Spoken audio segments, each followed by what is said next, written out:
Hello everyone, and welcome once again to the weekly English shooting stream. Again, let me know how I'm sounding, how the video is, any problems, and I'll do my best to figure it out and fix it. But yeah, it's been quite a busy week actually in the news with everything going on, various gun and shooting related articles. But I hope you're all doing well. I hope you're all still managing through the lockdown that we've been experiencing now for a number of weeks. Unfortunately, I guess it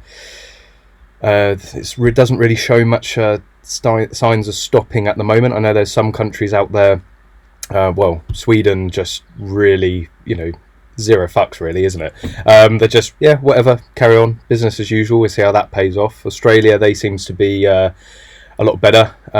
They seem to be getting out of it, but of course the UK, we can sort of see the tail of it, but still very much locked down, very much no recreational shooting allowed. Again, we can cover that topic if there's anybody that's unsure what they can or can't be doing, but as far as I'm aware, don't go out if you don't absolutely need to. So I'm here in the office. I have been coming in a few days a week just to make sure that the businesses are running okay and anything that needs to be done gets done.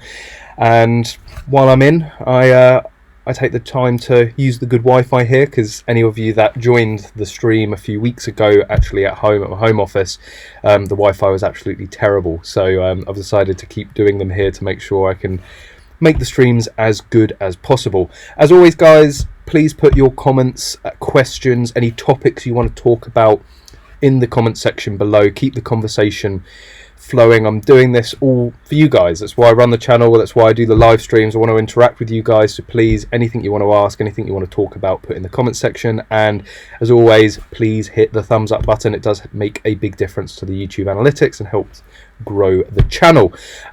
But I can see plenty of people commenting away. Hello, hi Carl. Hope you're doing well. I think this must be like your 4th or 5th week on the trot, unless I don't pick you up on the Facebook ones when we've done those. But thanks for joining as always. And David, thanks David, and all of you. Some familiar names there as well. Craig Mack asking why we're back on YouTube. So obviously with the lockdown and social distancing, whilst Alex and Connors are still here doing their various bits, we've sort of got our own sections of where we work, where we're sort of isolating ourselves at work. So, occasionally we'll have a group chat 2 meters apart just to, catch up on everything that's going on, but not really appropriate or certainly against guidelines to be sat next to each other in the same room. So probably what you don't see with the Facebook live streams is usually Alex is behind the scenes running everything, and we just thought 3 people in a room, and usually Connors and I are sat next to each other. It's just probably best not to be doing that at the moment. But of course the main reason we switched over to Facebook was because YouTube doesn't allow the handling of any firearms at all.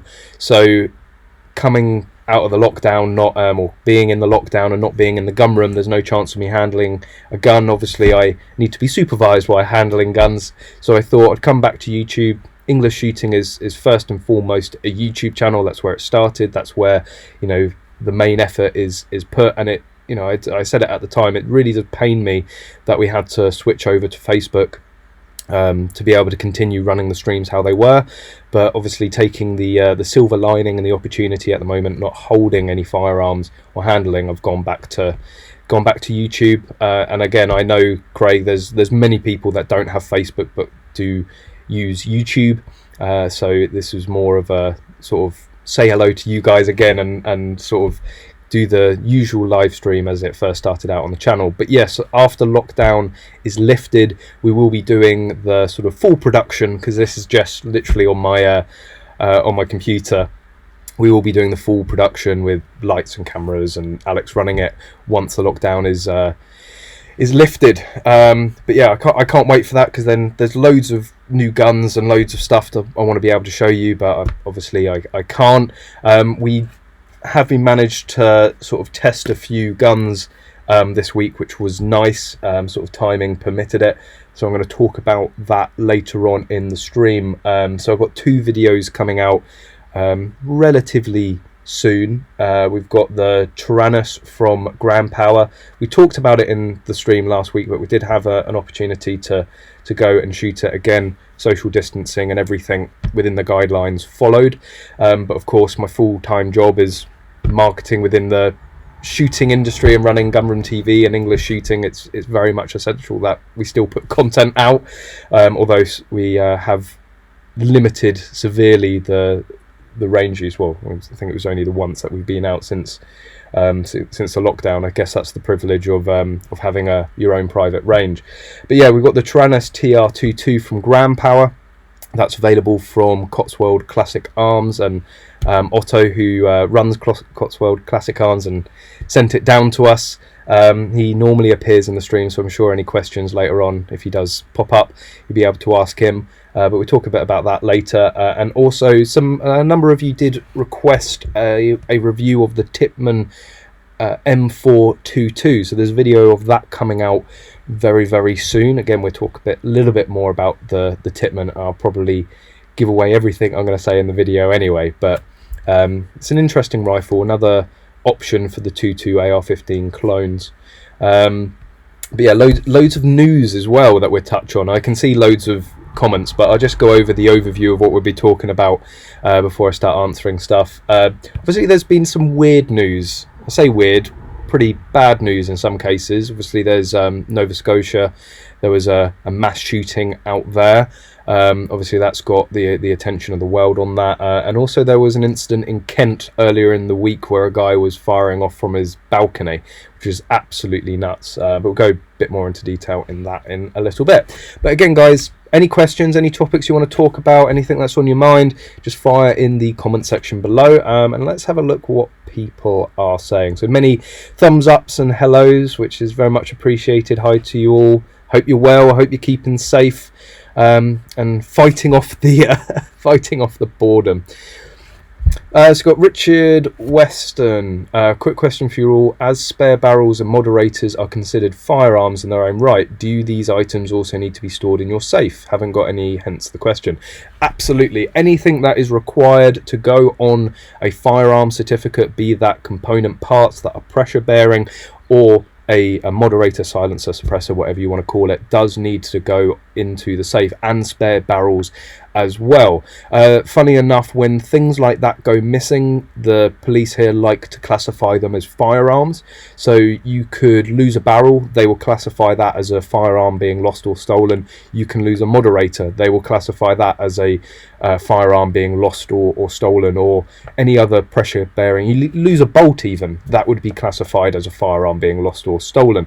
So they certainly have the same sort of severity of consequences if they go missing or aren't stored correctly. But a funny thing with the moderators, for those of you that don't know, within UK firearms law, suppressor, moderator, silencer is a licensable part if it is used on a firearm, but that you get this weird crossover with 2.2 moderators.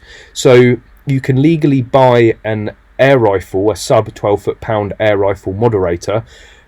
Anyone can go in and buy one. Just walking off the street, you don't need a license, you just need to be over the age of 18. However, there are a number of companies, I think, is it the A-Tech is what I used to have on the Smith, and there's also the SAK moderators, where they actually make the exact same moderator for 2.2 long rifle or a 2.2 or 177 air rifle. So you can legally go into the shop and buy it for an air gun, but it's actually been proofed and rated for a 2.2, and there's nothing, physically stopping you from using that on a rifle. So I ended up in a weird scenario. I had a number of air rifles that I was buying moderators for, and they actually had the same thread as some of the 2.2. I think it was the SAK moderator had the same thread, or I got an adapter to be able to use it on my air rifle. And I had these. I also bought the A-Tech moderator. Again, had both of these moderators.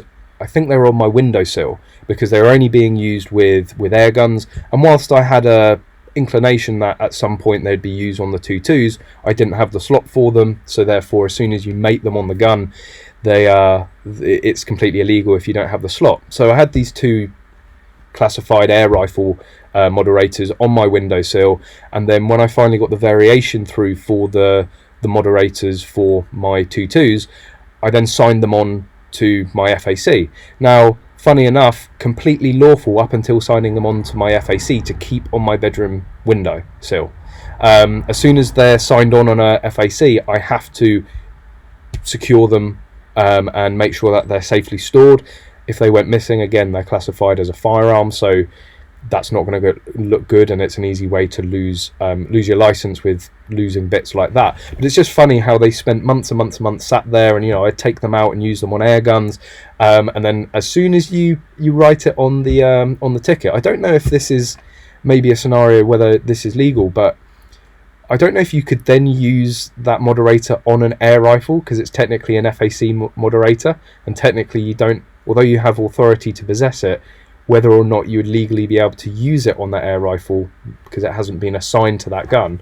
It's all very strange, but yeah, I always found that odd. It's like completely legal. As soon as it's signed on to an FAC, got to go into the safe, otherwise I'm breaking the law. But yeah, anything that is required to go on an FAC, ammunition as well, you need to store in a safe, and ammunition as well needs to be separate to the guns. This is easily sort of accommodated with the Bratton Sound safes that have the ammo safes built into the safe. So whilst the guns and the ammo are still in the same safe, it's still separated. So it's just another barrier, it's another hurdle that someone potentially would have to jump through to be able to get access to both your guns and your firearms. Of course, if you have an approved gun room, I still think you have to keep the ammunition. I mean, I know Blue Field Sports, they are required to keep the ammunition in a separate safe, whilst they are in a gun room, and everything's obviously been rated to store it in quantity. They do advise and do request ammunition still in gun rooms or gun shops to be stored separately. Again, it's just another barrier if someone was to get hold of stuff. Blimey, need a bigger safe. Yes, you always the best safe buying advice I've ever had, pick which one you think will see you for about 6 months, and then double that. And completely true. I mean, I got I think it was a 6 or 7 or maybe 7 or 9 gun safe, and within 12 months I went out and got like a 10 gun safe. It's just it just happens, and the thing is, you can always fit say you get a 10 gun safe, you can usually fit 12, 13, maybe even 14. You can always fit more in them than they're actually rated to, but you don't want to, because you're bashing things with scopes. All your guns are bunched up next to each other, unless you've got a sock for every single one, or a very thin slip, because otherwise you're not going to get many in there with them fully cased. You just feel it's wrong, just like stacking all these guns up. So you end up getting a safe just to make sure that all your guns have enough space between them, and you never actually fill the safes to the capacity that they're actually rated for. I mean, maybe I'm just a bit anally retentive in that sense. I don't know. How do you guys store your guns? Do you just chuck them in there and hope for the best, or is everything's got to be separated and enough space between each guns? Yeah, so again, Richard Wesson cleaned out your guns, your gun and gear wardrobe, fitted a couple of magnetic LED strips. A lot of people love the LED, the battery powered ones for safes. That's a great tip as well if you're trying to get light in your safes.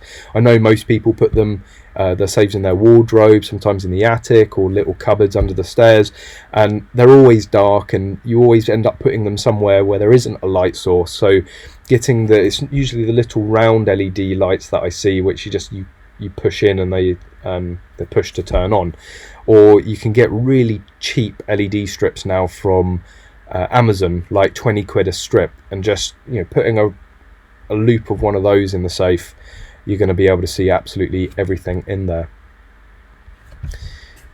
Sniper on the Hill, how do you feel about the 2.2 shortage after the lockdown is lifted?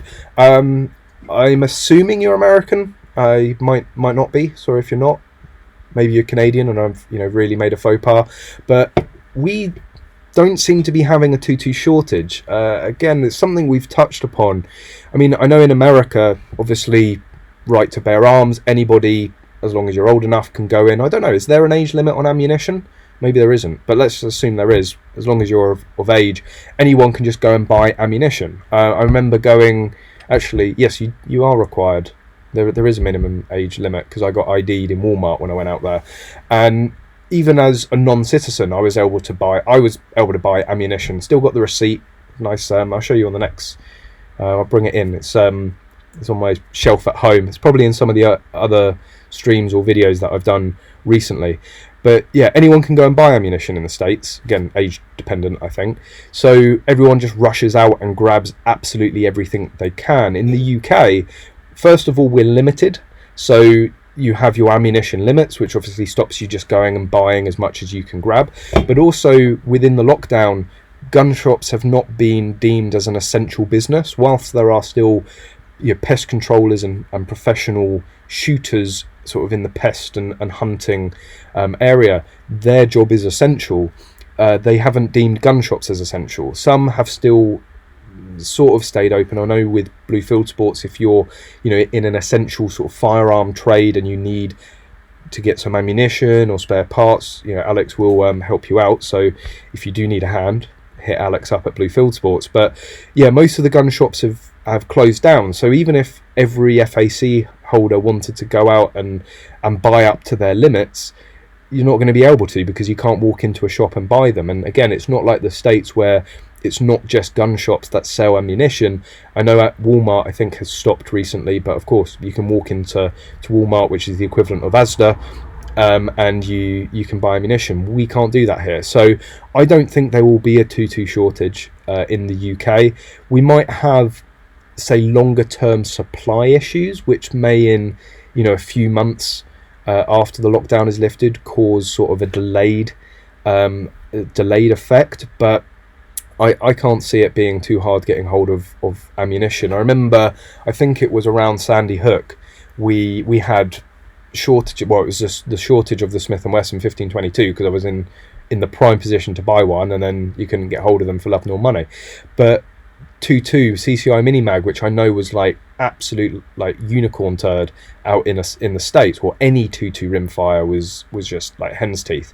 And in the UK, we still had an absolute plentiful supply. I mean, we went in with my club. It was my the Imperial University Club at the time, and we ended up buying, I think it was like 4,000 rounds. And we thought we had wiped them out, because they came out with a box and was like, is that enough, basically? And it was obviously a half-used box. And we were like, yeah, we'll take that. I saw the mini mag, and just we took that and ran for the members. And they were like, well, if you want more, we've got like 5 other boxes, and I think it was like 5,000 round a box. And that was during the absolute height of the sort of Sandy Hook shortage. So maybe a silver lining of the way things are in the UK, we don't seem to get hit by the shortages. And also, I would say that we have like a consistent shortage within the UK. Things are usually in low supply. We're always the last to get them if a new product is launched, especially say Vortex. I know when the new sort of Gen 2 1522 Sport came out, it was a good few months after the States had it that we ended up getting it. So we're sort of used to lagging behind. We're sort of used to things being on back order and being delayed when it comes to guns. So again, I really don't think we're going to see a huge supply shortage at all because of the lockdown. So Calvo, if you check my Instagram, I've got some old school practical shotgun loading sticks for my Benelli M2 now. So is that the Jerry Michalak sticks? I know it wasn't him that made them, but I think he's the guy that made them the most famous. Friend, again, he normally pops up on here if he's here. Alex, different Alex to Blue Field Sports Alex. He had the loading sticks, and I think he ended up saying, whilst it was still quick, it was such a faff, and he ended up moving into modified division anyway. I mean, when you're against the box fed, you just can't load as quickly with a box fed than compared to a box fed, even with those sticks. Although, maybe you can prove me wrong, Carl. Sam 1, do you prefer the Lee Enfield SMLE or the M1 Grand? Do you know, I've never actually fired an M1 Grand.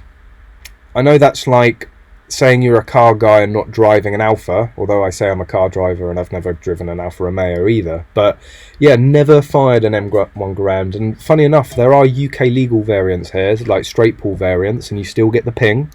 It's not really a Garand if you don't have the ping. That's definitely on my, like, high on my list to go and shoot.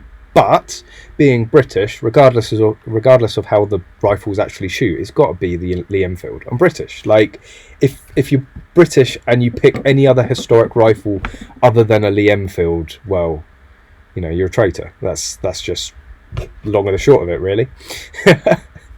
So again, guys, keep the questions and comments coming in. Any questions, any topics you want to talk about, and please hit that thumbs up button.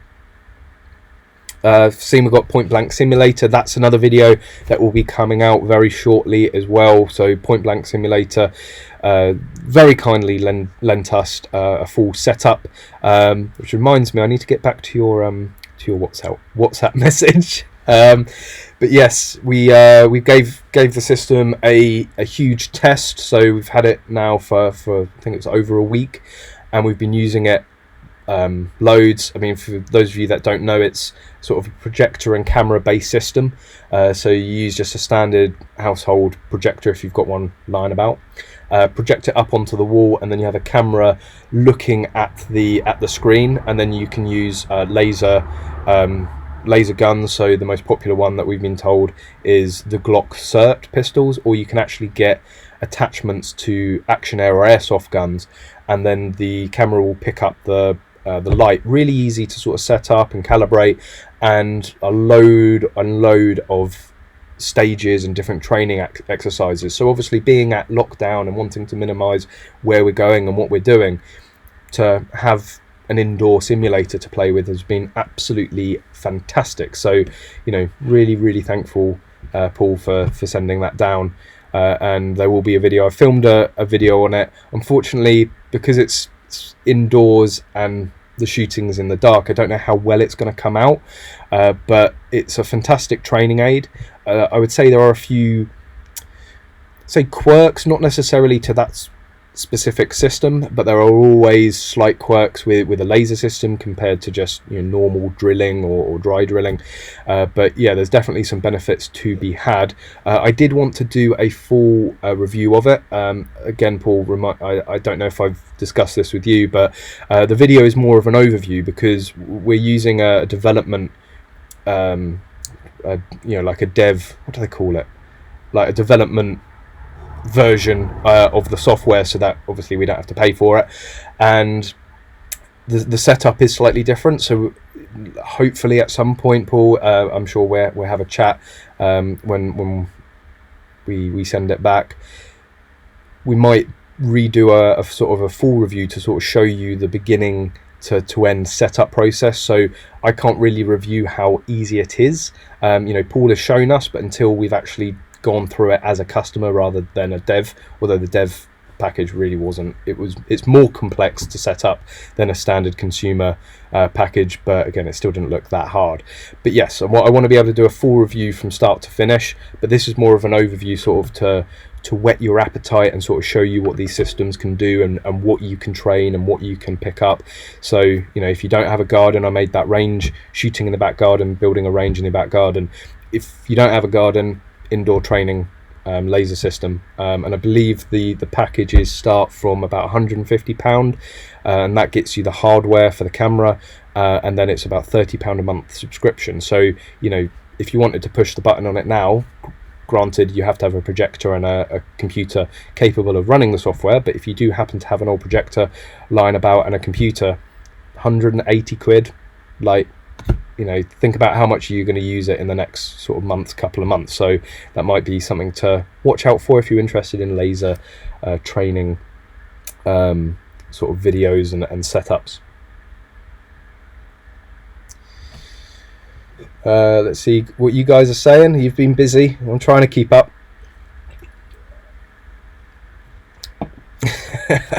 So Paul from the Well Gun Owners Association, a big shout out to Paul again, big supporter of the channel and keeps me fed with biltong, which is always an easy way to my heart. Gun socks and cram them in. I'm gonna make a fairly educated guess here that you're more of a utilitarian man when it comes to guns, Paul. That's Paul of World Gun Owners Association, not Point Blank Simulator. There's actually quite a fair amount of Pauls that I know in the firearm industry, and Alex's as well. Like, it's funny how that works.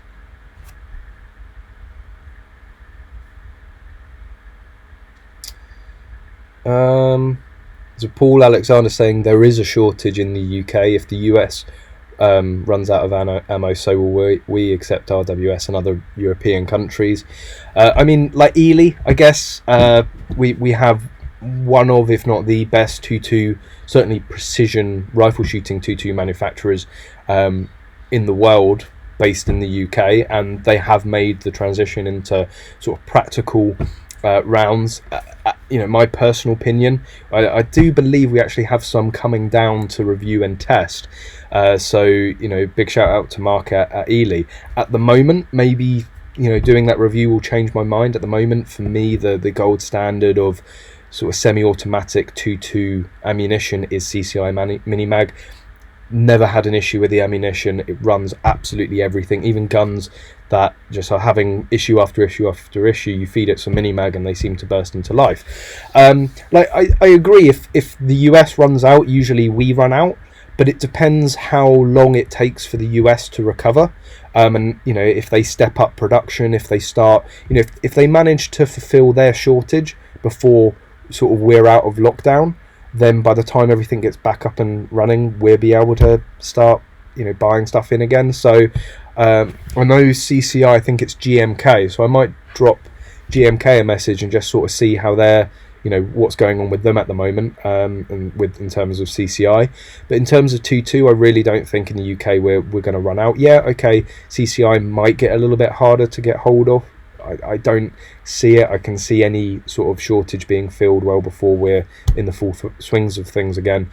And not forgetting, the lockdown is going to be staged. So it's not like they're on the first day that they sort of loosen things off, everyone will be able to rush off down the range.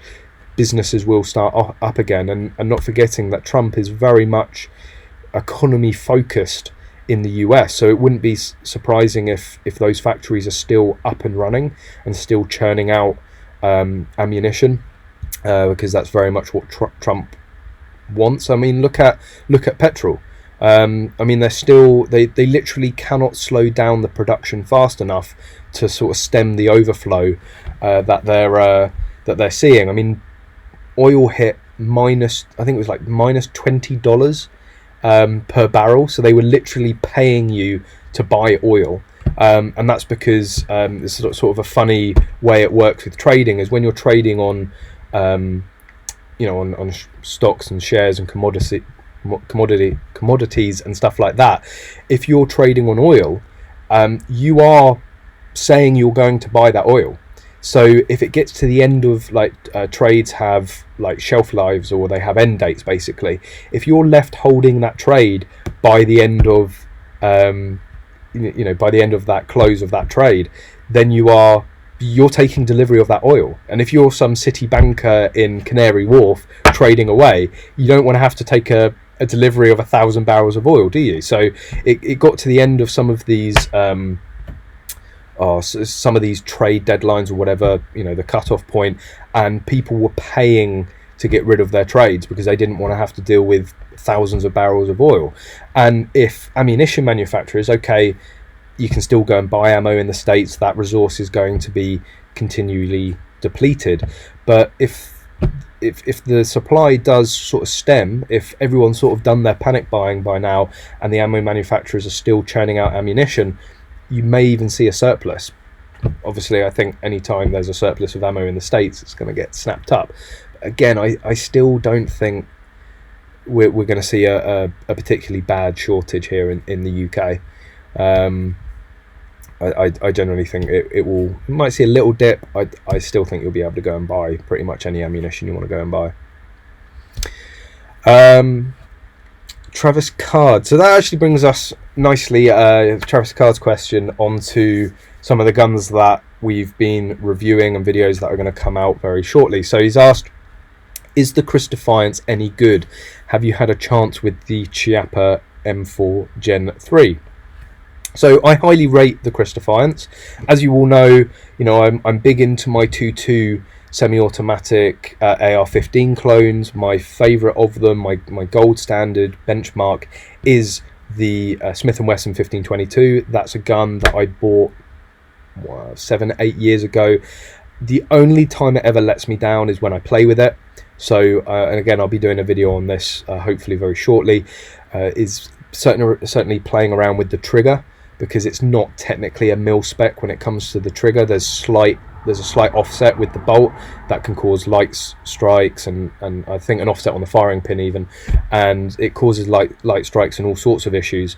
And I always wanted a CMC trigger, and I finally got one in for that gun and had no end of issues. Swapped back to the standard trigger and it ran like an absolute dream. So anyway, hugely reliable gun, one of the cheapest clones that you can go out and buy, or AR style, and for years and years nothing has come close to tempting me away from the 1522, apart from when Daniel Smerald, Mr. Crap Magnet himself, he brought down his heavily modified, mind you, Chris Defiance, but that gun ran really, really well, and it just felt absolute top quality. I mean, it is an expensive gun. I believe they are around sort of the £1,000 to £1,200 mark, so you're looking, double the price of a Smith & Wesson 1522, but it is full mil spec. It's full metal build, so it does have the proper weight of an AR-15, and of course, you can easily interchange fore ends and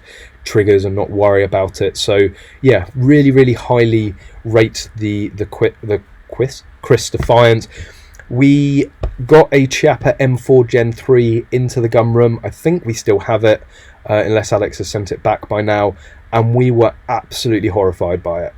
I really, comparing Chiappa to like the Rhino that they make, and I absolutely love the Rhino. I think it's an incredible gun in terms of its looks and just the way it functions, and very much on my list to buy when I have an FAC. But their M4 clone, it's just a bad gun. I really don't know what to say more. It's just horrid. Fake controls when they really didn't need to be fake. I think the one we got in, and bearing in mind this was bought as a dealer to sell, it came in rusty. It was just absolutely horrible. And I don't usually say hugely bad things about guns. I tend to avoid the cheap one, and cheap nasty ones, just review the good ones for you. But the Chiappa is just junk. I'm really sorry if there's anyone from Chiappa or Ray Trade who brings them in. It's just a bad gun. There are so, I think it's about £400, so it probably is one of the cheapest sort of AR style, AR clone 2.2 rifles that you can buy. Steer clear of it, seriously. I know we've got into this discussion recently with like the Hatsan, and I know some people, I've only got 400 quid and I'd rather have a gun rather than no gun. Seriously, you are better off just saving your money, or going and getting like a cheap second-hand Ruger 1022, or even a second-hand 1522. You will seriously regret buying the Chiappa M4, in my opinion. But yeah, it brings us on nicely, because a gun that I have had a chance to go out and shoot and test out, it's actually been in the gun room for maybe 12 months, even longer than that, is the Tippmann M4 2.2. Now, I avoided doing a review on this because I really couldn't make my mind up on it. And even doing the review, and Connors is sort of hearing what I'm saying, and he's like, no, that's not doing it justice, or actually that's maybe giving it too much credit, and it sort of sits in this weird zone. So the way that I approached that review of the Tippmann M4 2.2 is that overall it's a very good gun. I really don't think you can go wrong with it. They're reliable, they're built well, they're an AR-15. They're metal, so you get the weight. You have the option of the polymer fore end or the aluminium fore end between the Pro and the Elite models. With the aluminium, we have the Pro model, so it's the polymer, so it's a little light on the front. With the aluminium forend, it would give a much more sort of realistic feel of an AR-15. And unfortunately, where the Tippmann sort of falls down is when you start comparing it to its competitors. So on sort of, say, the lower end, the 1522 or the Chris Defiance at the higher end, it just, I couldn't find, for me personally, I couldn't find a reason why you wouldn't end up buying a 1522 or you wouldn't buy a Chris when comparing the Tippmann to either. You know, the Smith always gets slagged off because it's a polymer gun, it's lightweight, it feels a bit toy-like. For speed stills, for practical shooting, for mini rifle, that's exactly what you want. So it's a perfect sort of high-performing practical gun, and it's cheap, it's reliable. They are, you know, well made despite being in polymer, and I know that some people, despite how well the Smith performs, just won't go near them because of how light and toy-like they are. So that's where the Tippmann would pip the 1522. If you want something that's a little weightier, a little bit more, say, realistic, it does have an operational dust cover, it does have a buffer tube in it, and all these things, then yeah, that wins it over the 1522. But if you're after realistic, mil-spec, full metal, then it's sort of the Chris, because again, one of the failings I think of the Tippmann is that it's not fully mil-spec, so you can't upgrade the triggers unless it's a, you know, sort of just bespoke Tippmann manufactured trigger. You can't upgrade, no, sorry, the safety and the trigger, I believe, are unique to the Tippmann, and they're usually the two things that people instantly go out and change. It will take an a mil-spec ambi mag release, and we've got the mag load one in there, but Connor's actually had to specifically design a safety for it. It's not released yet. I don't know if it will be released. Don't know how big the market is.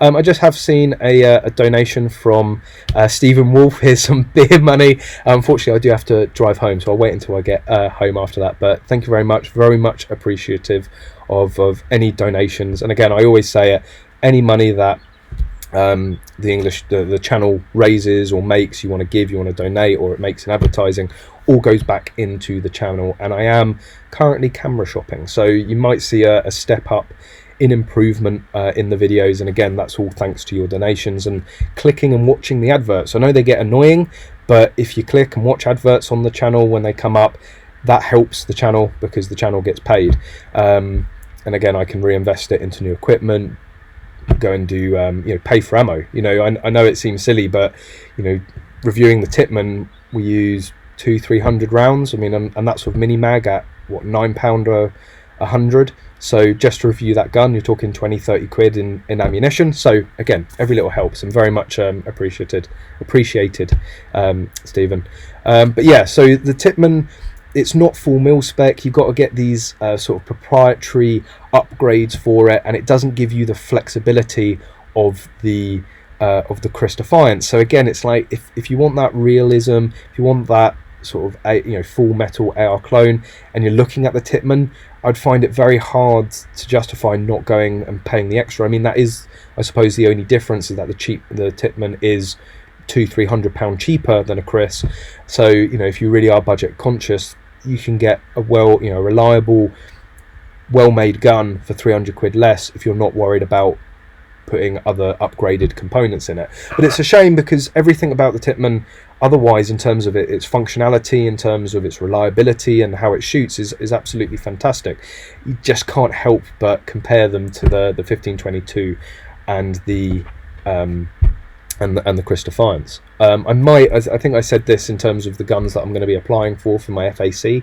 I am very, very tempted to pick up a Chris Defiance as a backup gun, or maybe a separate division gun, because I do really like those guns.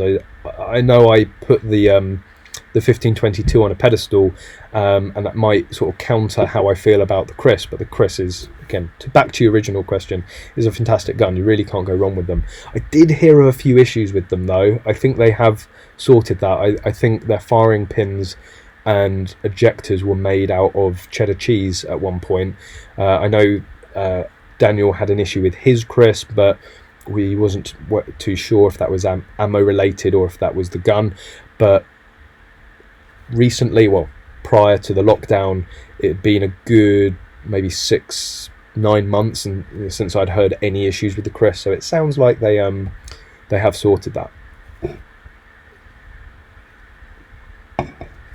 Oh, Carl Vault saying, yep, it is the Jerry Michelet sticks that he's got. I have always wanted to have a go with one of those. I never had a chance with Alex's when he had his built. I think he does still have it, or he might have sold it, but he had it on his M2, and I did always want to try that. But box feds aren't legal in Norway yet. Yeah, I like your thinking. I like how you're thinking on that one. But of course, you know, when they are legal, get box fed. So does that mean actually the only way in Norway you can compete in open division in IPSC is with just a tube fed? I'm guessing. Well, it must be if you can't have box feds. So I'm guessing there's some really like shit hot open shooters with tube feds from Norway that can compete against the box feds. I guess it's sort of like us in the UK with shotgun in general.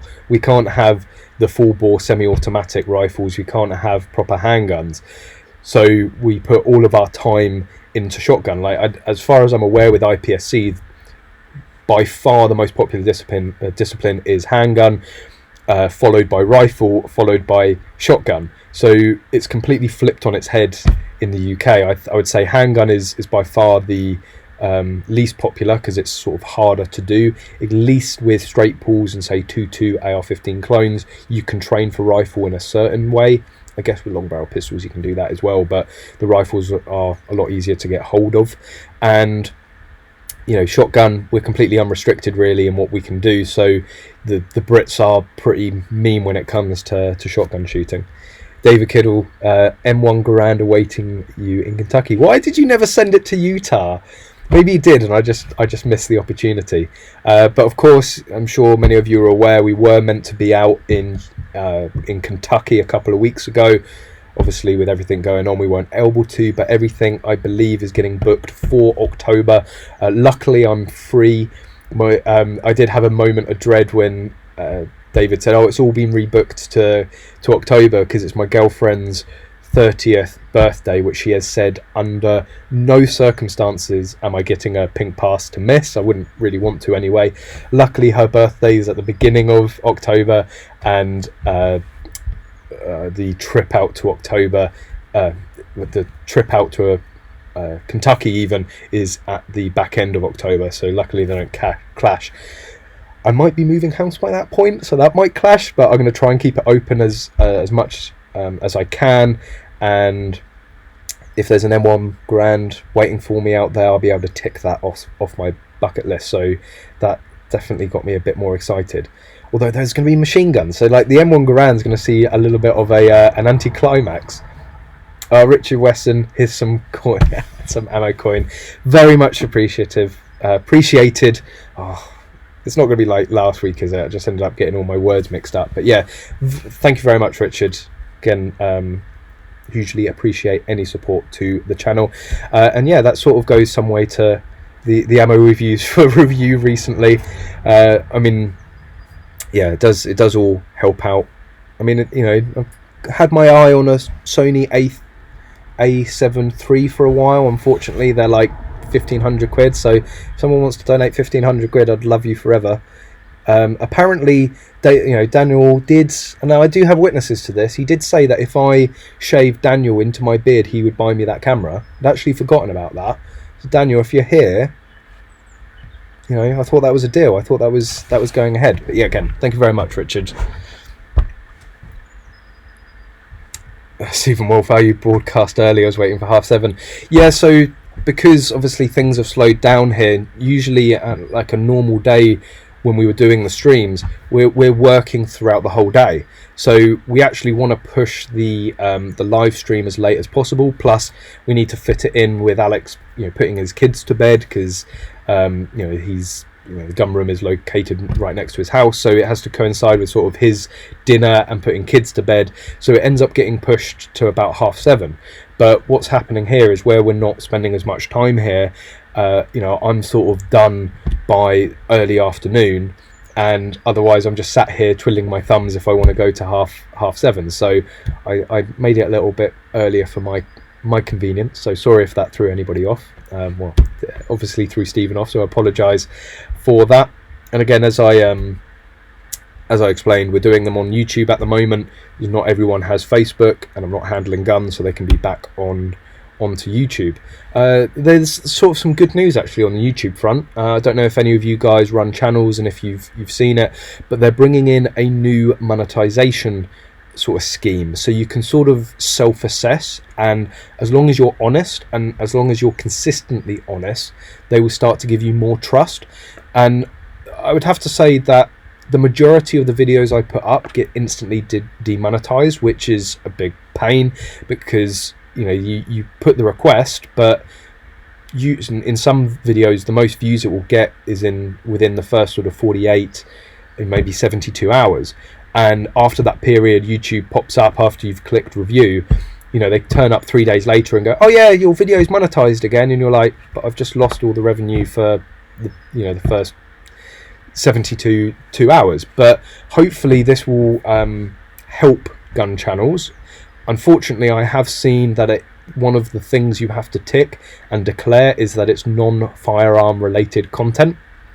So that might make it even worse if you have to declare that it's firearm content and they they just instantly say no to it. But having said that, the majority of the reviews that I ask for the demonetization do actually go in my favor, because I abide by the YouTube rules. They tell me what you can and can't do, and I stick to that. And then there's this sort of like grey area where you're sort of sure it's not against their terms and conditions, but they say nah anyway. And there was an interesting video a few months back about the words. So YouTube has certain like flagged words, and I don't know if it's changed, but at the time, if you put any video out with the title of New Zealand, and it could be a video about how New Zealand's the best country in the world, or how New Zealand is famous for its sheep, or whatever, or famous for Lord of the Rings, if you put New Zealand in the title, it will automatically demonetize your video. So obviously YouTube's trying to work on that. They're trying to make it better, which is great. Whether it's going to be a sort of a backdoor way to just make it harsher for channels like English Shooting and other firearms related channel, I wouldn't be surprised.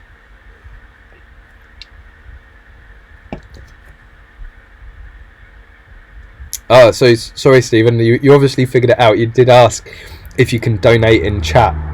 Those of you that regularly watch the stream, maybe this is the first time they didn't fully surprise me, but when they first started happening, it just confused the hell out of me. I was like, why has money just appeared? Like, it's just got this weird icon. But yeah, it's for any of you that want to support the channel. I think there's an icon in what you can see, which allows you to donate. But obviously, Stephen, you figured that out. I'm massively behind on all your messages, guys, but keep them coming. I will try and get through them.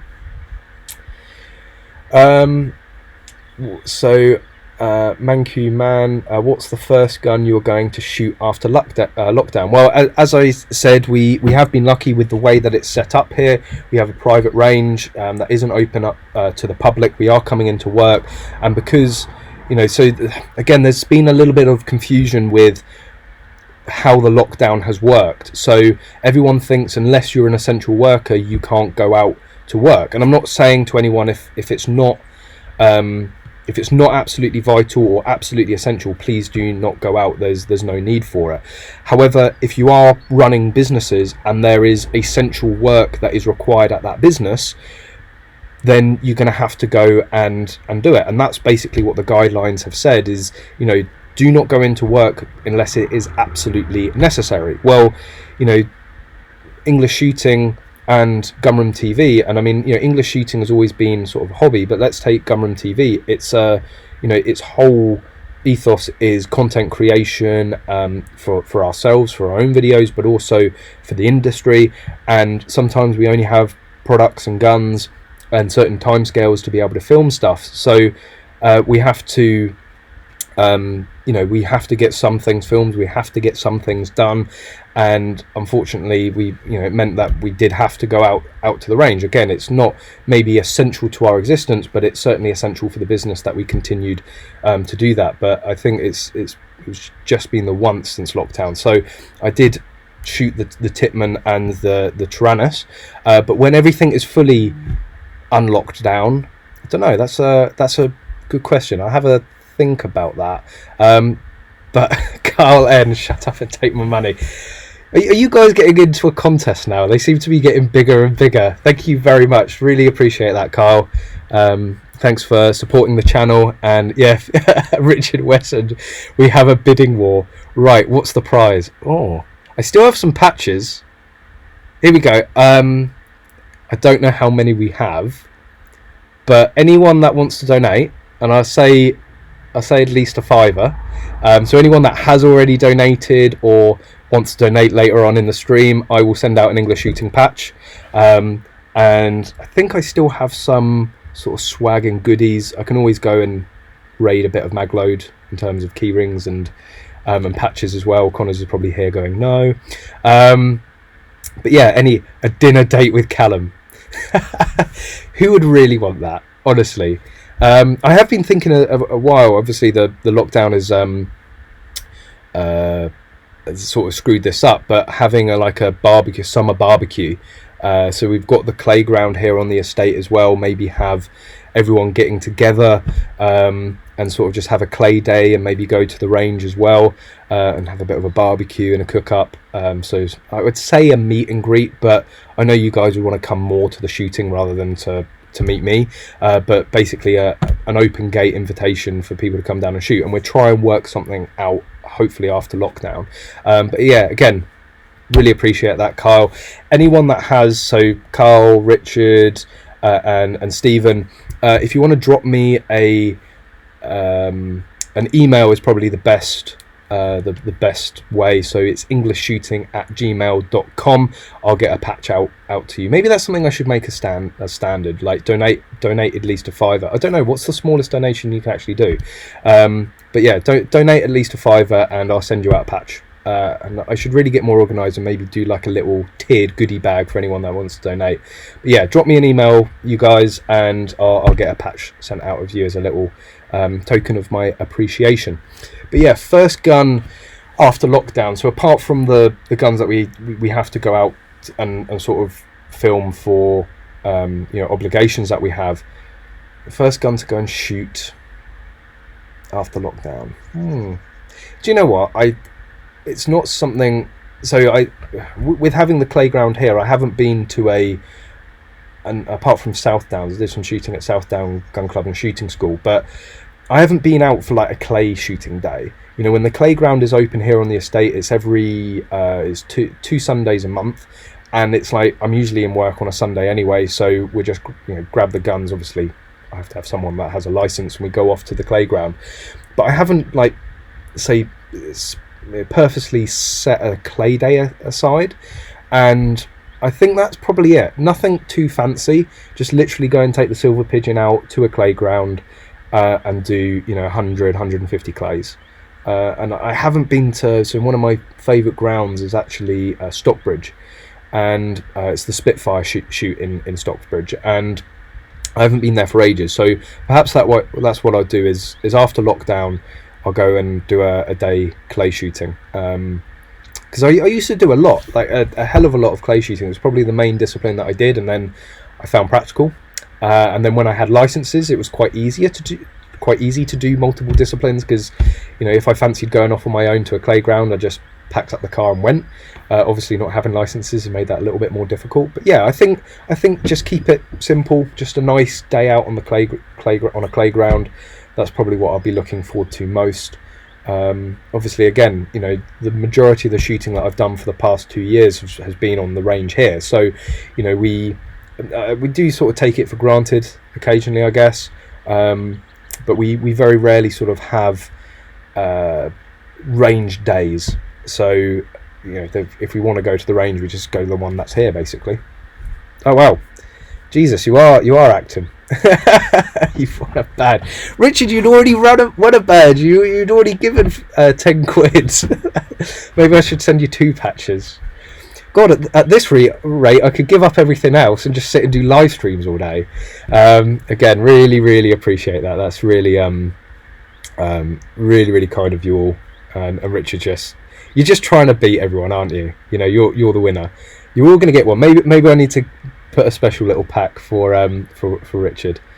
But yeah, guys, again, once the lockdown is over, I do want more people to come down here. I know I always plug Blue Field Sports, and that's because, well, Alex basically facilitates everything that you've seen over the last 2 years, and certainly on the range. But I want you guys to come down and have a bit of a chat, and maybe go off to the range. And with me potentially getting my licenses back fairly soon, and potentially getting more involved with Blue Field Sports, hopefully in the not too distant future, I won't need to be supervised anymore. And obviously you guys know that my whole passion about running this channel is getting more people into shooting. And I know there's many viewers. You might not always comment, you might not always send messages, but there are a number of you that do. And I know you're in this sort of tricky position where because of personal circumstances, because of your age, you might not be able to actually go out and try the sport. So my sort of long-term goal is to make it as easy for you guys to just come here, grab some guns, and head up to the range. So that's something I definitely want to look into once I obviously have the permission to be able to do that on my own.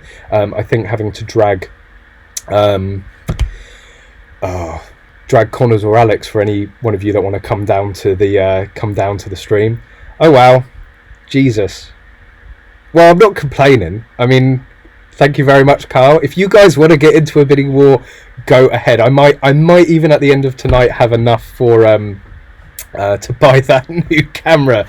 You guys are mental. That's definitely going to keep. Well, that's £84. That's CCI Mini Mag 1000 is about 90, isn't it? I mean, so someone reminded me to do this last week, so that was my alarm going off. If you're in the UK at 8 o'clock every Thursday, I'm sure you're aware, go out and clap the NHS. So it's 3 minutes to. So if you want to sort of get ready, get the windows open, get the doors open, and get ready to give them a clap, and at 8 o'clock, I'll give them a little clap as well. There is literally no point me going outside and doing it, because the only person that's going to hear me is Alex and his family. There is no one in the vicinity near us. So back at home, oh Jesus, put another shrimp on the barbie. Jesus, thank you very much, Carl. Really appreciate that. That's by far the most donations ever received.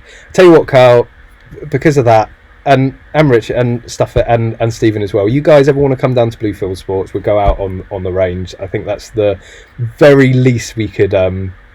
I mean, should I be like removing clothing? Is that how this works? Like, the more money you guys give me, like the less I wear. I mean, it's desperate times at the moment. I might need to do that. Anyone donates 50 to Callum, I will give them 200 quid off American shooting trips. Well, Carl's there. I mean, Richard's, I think, only like 20 quid off, maybe. I keep forgetting. You guys are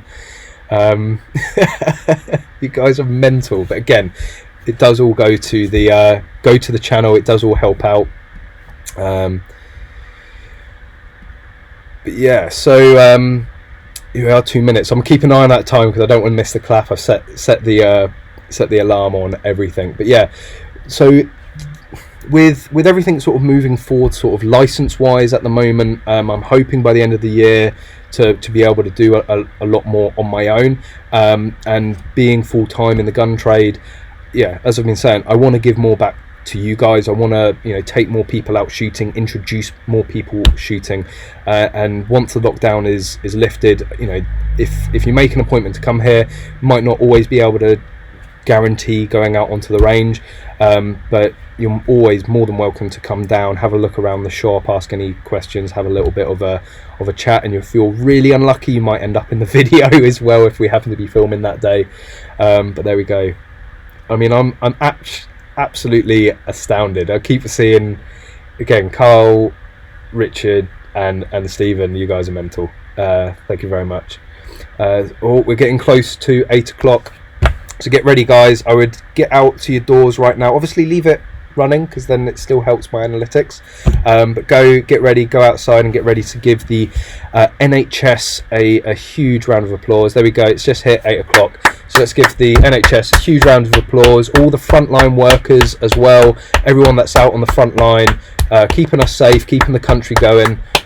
Big applause to you. But again, as I said, guys, no real point me doing it because no one's really going to hear it. Oh my god, is that Richard Wesson? Doug Kyle, no sugar. Okay, this has got crazy. This is perhaps one of the most bizarre streams I've done. Yeah, Richard, you want to come down and hit the range any time? That's really the least I can do. I mean, I'm a tenth of the way to the camera. This is when I find out you guys are all like money launderers, and you know, you're just trying to get rid of your cash and you're trying to launder it through me. But anyway, I got really got really distracted with everything going on in the NHS, and you crazy guys. Jesus, 50 quid. I mean, yeah, give Kiddle, make sure you get in contact. What's Kiddle? David Kiddle, that is. Put your email address for American Shooting Trip so that these guys can get in contact with you. I mean, you did throw it down, so maybe if you guys want to use that 250 quid voucher, you can come out to Kentucky in October. Let's catch up again. This has just been crazy. Jefferson Humber, Callum, can you recommend any good places to go practical shooting around Hampshire? Also, can this be done with a Section 2? Okay, Section 2 shotgun shooting. So I guess you mean yes, practical shotgun, not just practical shooting in general. Yeah, get started with Section 2. You will be at a disadvantage for against Section 1 shooters. It's something I'm very much used to myself, but you can go and learn all of the basics, and you can actually learn how's the best way to phrase this? So you learn you certainly learn the majority, and you can train and drill the majority of things you're going to need to do with a Section 2. The only thing obviously is quad loading, and you will find it a little bit of a transition period between Section 2 and Section 1, because obviously the way you plan your stages. With Section 2, there isn't a huge amount of planning. You literally shoot 2, load 2, shoot 2, load 2. You're always shooting, and you're pretty much always loading as well. With a Section 1, where you can have 9 rounds to start in the gun, and some people will easily put a quick quad load in there, so you've got 13 in the gun straight off the bat. You can do a lot of shooting before you then have to reload, so you strategically place your reloads. With Section 2, you won't experience that. But in terms of, I would say, general stage planning, because some stages you can start at the back or the front, you can go different ways, you can shoot things in different order. You're going to sort of get into that mindset with a Section 2. Obviously, you're going to get very good at dual loading, which does, if you're very good at dual loading, it's usually easier to then transfer over to quads. And just basic gun manipulation, moving around obstacles. There's actually a video that's coming out in a few days where I talk about why I have an extension tube on my Section 1 gun, and why obviously it's not being used, but it's to simulate basically a Section 1 gun, so I get used to it. But yeah, in terms of running a stage, all of the stage, the commands and match experience, I would say, if someone said, you can go and do 6 months competition shooting with no training with a Section 2, or 6 months full training on your own range with a Section 1, you are going to learn far more with a Section 2 in actual competition than you ever would with just dry drilling or out of competition training with your Section 1. But in terms of places in Hampshire, I know there's Romsey. God, what's the name of that club? Oh, it's got the. I can't remember, what is it. I'm sure there's going to be people in here that know of that club. It's completely slipped my mind, but there's one sort of Romsey area. Whereas I know South Down Gun Club and Shooting School, they have a practical area where you can go and try it out, and I know that they are looking at putting in practical bays. Well, they certainly were before the lockdown, so that might become a destination, but otherwise your best bet is going to be Kentucky Firearms Club. Now, whilst they are predominantly based at Bisley, which is in Surrey, it is close to even the sort of the most southerly point of Hampshire. So I live in Fareham, can't get really much more southern than that, and it only takes me about an hour to get to Bisley. So Kentucky do KFC, Kentucky Firearms Club, do a whole range and host of practical shooting and all of the different disciplines that are available in the UK. They do matches across Hampshire as well, so they've done practical shotgun matches at Spitfire and Stockbridge, and there is a Meon Valley shoot scheduled. Well, it's currently scheduled for the end of May. That's the date that it's going to go ahead. I don't know if it will, obviously with the lockdown, so that might get further postponed, but there is going to be this Meon Valley match. Funny enough, 5 minutes down the road where I'm currently sat. So yeah, Kentucky Firearms Club I think is maybe your overall bet, or there's that club in Romsey which I'm sure someone's going to pop up and say in a minute. God, I've gone really blank on that one. The reason I don't know it off the top of my head is I have shot there once or twice. Unfortunately, it is a little bit of an old boys club down there, and I don't think I get more of the vibe that they're running it because there's a select few of people that want to be doing it, rather than they're doing it to grow the sport, which I absolutely detest that sort of attitude. So it's not really a club that I have any intention of joining. But if it's closest to you, if you have a different reception, maybe. I know I can be a fairly divisive character at some points, but yeah, you might have a completely different experience. But yeah, the one down in Romsey, which someone might say in a bit, but Kentucky Firearms Club, again I say it every single time, I cannot recommend that club any more than I do. Like, really, it's huge. Oh my god, Callum. how are you guys are mental. Seriously, you've all got far more money than sense. But please, I'm not complaining, like, carry on. Please carry on. But yeah, guys, I have seen one email pop up, but anyone that's donated, please drop an email at EnglishShooting@gmail.com, and we'll get some goodies out to you. It's the very least I can do. I fancy a KFC now. That is always the problem with the name of Kentucky Firearms Club. It does get you a little bit peckish, and unfortunately I haven't had anything from breakfast, so I'm now starving, and I believe KFC is still closed, which is not ideal when you've got the fancy for one. Tom Ellaway, new Canon R5. See, so talking about cameras, I am a Canon guy overall. I mean, the first proper camera I bought, which is the camera I use for English shooting, is a Canon 700D. I mean, that's seen some action, and not in that way. That's been around. Gee, I've been using that camera for like 5 years now. Pretty much 99% of the content on English shooting is filmed with it. And for Gunroom TV, we have a sort of professional grade sort of cinematic camera. It's a Canon C100, and so we're the two cameras that I use pretty much day in day out are Canons. But I think I might have seen the light in terms of the Sonys. For me, their autofocus is absolutely incredible. I don't think even Nikon or Canon can come close.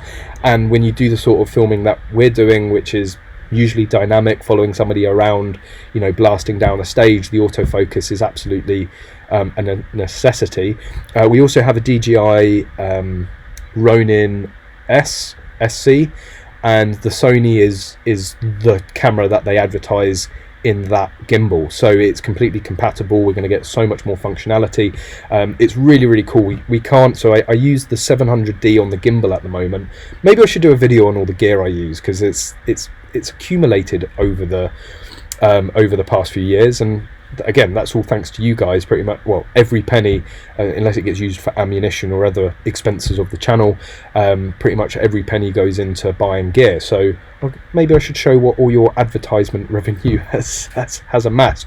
But yeah, we use the 700D in the gimbal, but the gimbal you can actually remote control, but you need to have a USB-C into the camera. And what it's going to enable us to do longer term is plonk the gimbal down range, and either manually control it from up range, so you can get obviously more shots. But it's got a fantastic feature where if you mount a phone on the camera as well, it has well, I'd say face recognition. It actually has object recognition, so you can tell the camera to follow a particular object and the gimbal will do the rest. So you know, if you've got someone about to make ready at the start of a practical stage and you tell it, look, follow this person, you just like hands free, and it will keep it in focus. It will keep it, you know, focused on that person as they go through the stage. So I mean, that should be pretty cool. So I might make a video just on that. But yeah, I've sort of gone off Canon a little bit. I mean, even when I bought the 700D, there were many people shouting at me to get the Sony instead. You know, the Sony has far better low light performance. For the same money, you get 4K, 60 FPS, or you can get 1080 in a 120, I think it is, or maybe even 240. And the Canons and the Nikons at the same price point just don't have the same, you know, frame rate and resolution and the autofocus and low light performance. But it is a little bit of a shame, because I currently have 3 Canon lenses, although you just get an adapter for the Sony. But I don't know, before I actually push the button on it, I might just check anything new. But yeah, Carl Volt, any JP22s in the UK? Norwegian Mini Rifle Nationals is usually one with that. So my friend Alex Florence and I have had a long-standing joke with the JPs. There used to be one always, like I was using, I was a customer, well, sort of still am. I'm a customer that's postponed at the moment. But Portsmouth Gun Centre was my go-to gun shop. It was probably one of the closest ones. I built up a relationship with them, and I bought a number of guns through them. And they always had this JP gun on the wall, and it was almost like a joke, because it was like £2,500. And when we were, you know, I still rate the 1522 as like the best semi-automatic gun out there, well, AR-15 semi-automatic, and I just could never get my head round why the JP was £2,500, and it looked horrid. Like the fore end they had on it and the stock they had on it, it didn't look like a £2,500 gun. So the long-standing joke was that if Alex Florence or I ever won the lottery, we would buy the other one, the JP, as a bit of a joke purchase. So yes, we do have JP22s in the UK. Well, we certainly have at some point. They are UK legal, so I don't know who brings them in, whether it's a one-off, whether it's a second-hand one. I know a number of people have also won JPs out in the States for international competitions, and they've ended up bringing them back into the UK. So I know, you know, JP, when we were out in the Rifle World Shoot, like every other rifle was a JP rifle, you know, granted in 223 rather than 22, but they are, you know, I understand now why it was like a £2,500 gun. I still don't know if I could justify it, when in my mind a Smith, I mean, you take a Smith & Wesson 1522 and you pick one up for 600 quid. Well, that gives you a £1,900 budget to upgrade it. You can go and put a Volquartsen barrel on it, you know, a match grade barrel. You can go and buy the most expensive upgrade trigger for it. You know, pretty much you could go for the top of the top of the top and still have change out of that 1,900 quid, and I still think you would end up with a better rifle. I don't know, but again, some people just don't like polymer, so you know, perhaps that's always going to be the fly in the ointment for some people with the 1522. If you become a citizen of my country, US, would get the AR-15 or the AK-47. If I was to become an American citizen, or if say semi-automatic full-bore rifles were made legal in the UK tomorrow, and I had the license for one, it would be an AR-15. The first purchase of a semi-automatic full-bore rifle would be an AR-15, 100%, no shadow of a doubt. I would end up in quick succession getting an AK-47, because why not? But I'm predominantly a competition, a practical shooter, and you don't see many.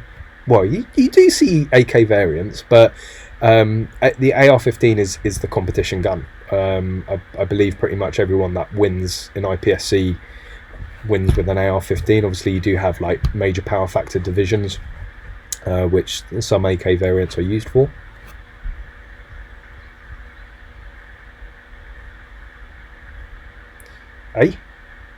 I think so. Carl Volt, we don't have IPSC shotgun yet.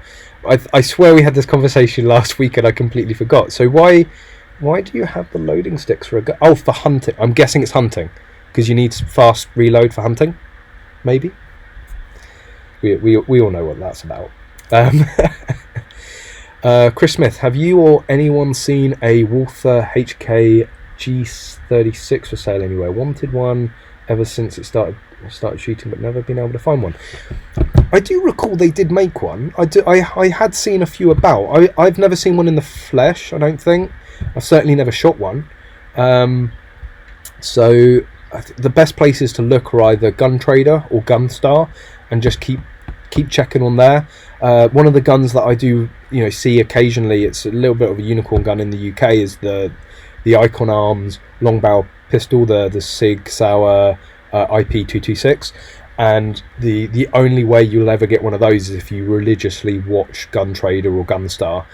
So I do that for the G36. But if it's Walther, I'm guessing it's one of the Umarex. So I think Walther owns Umarex, but they are made by they're made by the Umarex or Walther, but it's the same company as whichever way you want to cut it. I know the 416 and the MP5 are discontinued, so it's very likely that the Walther or Umarex HK G36 was discontinued as well, which is going to make them a little bit harder to get hold of. But I also go into detail on this again. Another gun that I wanted to talk about, having had the chance to sort of go out and make the review for it, is the Tyrannus TR22. So talking about the Umarex sort of MP5s. So Otto, who runs Caledonian Classic Arms and Cotswold Classic Arms, basically made a very big statement that the Tyrannus and the bigger brother, so Grand Power make the Strybog, and it's a 9mm submachine gun, and they have it in a full auto variant, but also in a semi-auto variant, and then they have their Tyrannus, which is their 2.2 training rifle. And Otto said that the bigger brother, the Strybog, was better than the MP5, and I'm like, whoa, let's see. So he sent down the 2.2 version, and not to spoil the video that will be coming out, well, whenever I get round to editing it, the Tyrannus 2.2 wipes the floor with any of the clones. Absolutely. I mean, the thing is, the Tyrannus 2.2 is not like an MP5 clone. It's not meant to be necessarily an MP5 substitute. It's just a 2.2 version of a submachine gun, just like the Umarex Walther HK clones were, for the MP5 clones of a submachine gun. But it was a fantastic gun. Very, very impressed with the overall quality, how it shot. I never got on with the MP5 clones. I nearly bought the HK 416 instead of the Smith. That would have been a mistake in my opinion. But very, very impressed with the Tyrannus. Unfortunately, being a 2.2 semi-automatic, I can't help but compare it to the 1522 and the Chris. I don't think it maybe has the legs for a competition gun as maybe the 1522 or the Chris Defiance has. However, if you don't like the AR-15 platform, if you're looking for something different, I think the Tyrannus would be a good competition gun. I just think the AR-15 is maybe a better platform overall for practical mini rifle. Maybe like perhaps that's where the Tyrannus could do really well, is say speed stills. That would be interesting to see. Unfortunately, it's for me, I've got the 1522. I'm tempted to get the Chris. I would only pick up the Tyrannus as a fun gun, and I think, well, certainly as a plinker and a fun gun, and certainly something different to an AR-15 platform. I don't think there's anything on the market currently that beats it. None of the GSG rifles, none of the Umarex clones, or any sort of 2.2 clone, I don't think comes close, unless you're talking AR-15. You know, I would say the Tyrannus is sort of on par in quality as a Chris Defiance. It's just not the AR-15 platform. So for me personally, you know, it loses a few notches, and also the price. I mean, I think the one that was sent down to us with a 12-inch barrel was £950. So, you know, you're looking 300 quid more than a 1522. You're looking the same price as a Tippmann. You're looking, you know, cheaper than a Chris Defiance. So it's got some stiff competition, and I think unfortunately a lot of people will go down the AR-15 route. But yeah, I fully expect to see it in competition, and I fully expect it to see it being ran really, really well in competition. But there will be a full video coming out on that. And I also shoot it's the MP5 SD clone. That was the first time shooting the SD variant, I think. I have shot the previous M5 clone before, so that's one to look out for, certainly. So I can't remember what this was in relation to, but shenanigans, you're always better off buying a quality gun if money is tight. Oh yeah, that's right, because I was talking, I think it was back when I was talking about the Chiappa, and I was saying literally just don't, you know, even if money's tight and that's the only thing you can afford, don't buy it. And that was in a way the sort of the topic I was touching on in terms of the video of can a cheap gun be good. It is always better spending more money on a gun, but there's many caveats to that. It doesn't mean you necessarily have to spend a lot of money on a gun. It doesn't mean that a £200 gun will do the same as a £2,000 gun. You know, it's just about what you want out of it, what you're after. But you know, the expression is, you know, you get what you pay for, and yeah, you know, certainly when you get into shotguns, you can start paying for, let's just say, non-performance enhancing additions, and then it's just a pissing contest of who can spend more money on their guns. But yeah, you can get really good cheap guns. The Chiappa M4 is not one of them.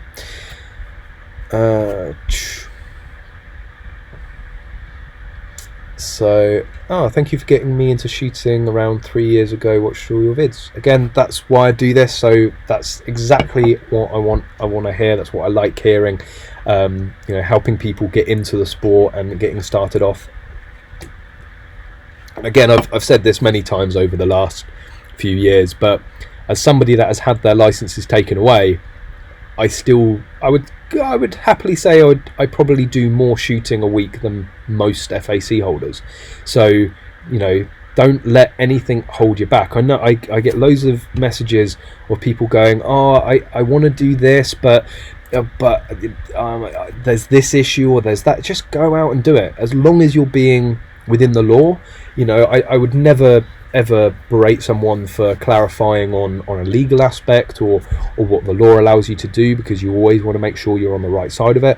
But I do get a feeling that people may exaggerate, or certainly their view is exaggerated, but maybe by other people online or other people that they've talked to, of how difficult it is to get into the sport. Again, as somebody that not only doesn't have licenses but has had their licenses taken away, and I still do a hell of a lot of shooting completely legally, got to add that one on there.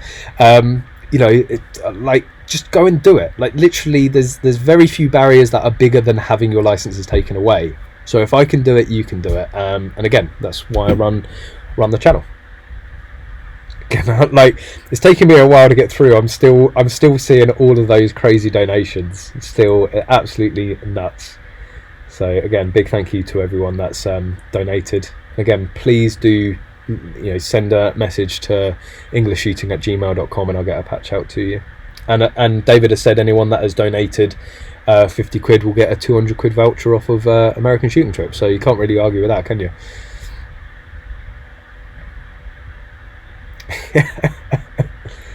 Oh, I've seen my mum's turned up. Hi, mum. It's always good to have some family fans on the channel. Yeah, Carl Volt. Are you guys aware this is real money? Yeah, like, you are getting debited somewhere. I can just imagine, like, one of you guys looking at your bank statement in a few days going, huh? Yeah, it very much is real money, because it very much helps out the channel. So it's got to come from somewhere. Craig Mack, if you were to get a World War I 1911 pistol on section 7.1, would it be legal to have a modern slide with an RMR and a... I don't like where this is going. I know it's hearsay against an... Okay. So, for those of you that don't know, there's section 7.1 and section 7.3. I will caveat this, I'm not an expert on it. I've talked to many people that are, and have tried to absorb as much information on this as possible. But as far as I believe, and the general sort of gist as I understand it, so 7.1 and 7.3 were brought in after the pistol ban, because there were a number of museums and certain significant collectors that had guns that were on their own worth tens if not hundreds of thousands of pounds, like actual pieces of history. So they brought in 7.1 and 7.3 as a way to protect historically significant guns, or certainly guns with significant values because of their provenance. Now that it sort of over the years has changed, so it doesn't necessarily have to be a high valued gun or a technically historically significant. I know a number of people have managed to get 7.3s based on technological advancement, so you can say that I'm starting a collection, it's on strike or fire guns, therefore that would justify a Glock. Much harder to get rather than the historically significant. So the most sort of famous 7.3 gun at the moment is the XD, because there was a batch, I think, of 40 that was used for military trials. They didn't end up going with them, but this batch of 40 then got put into the wider world.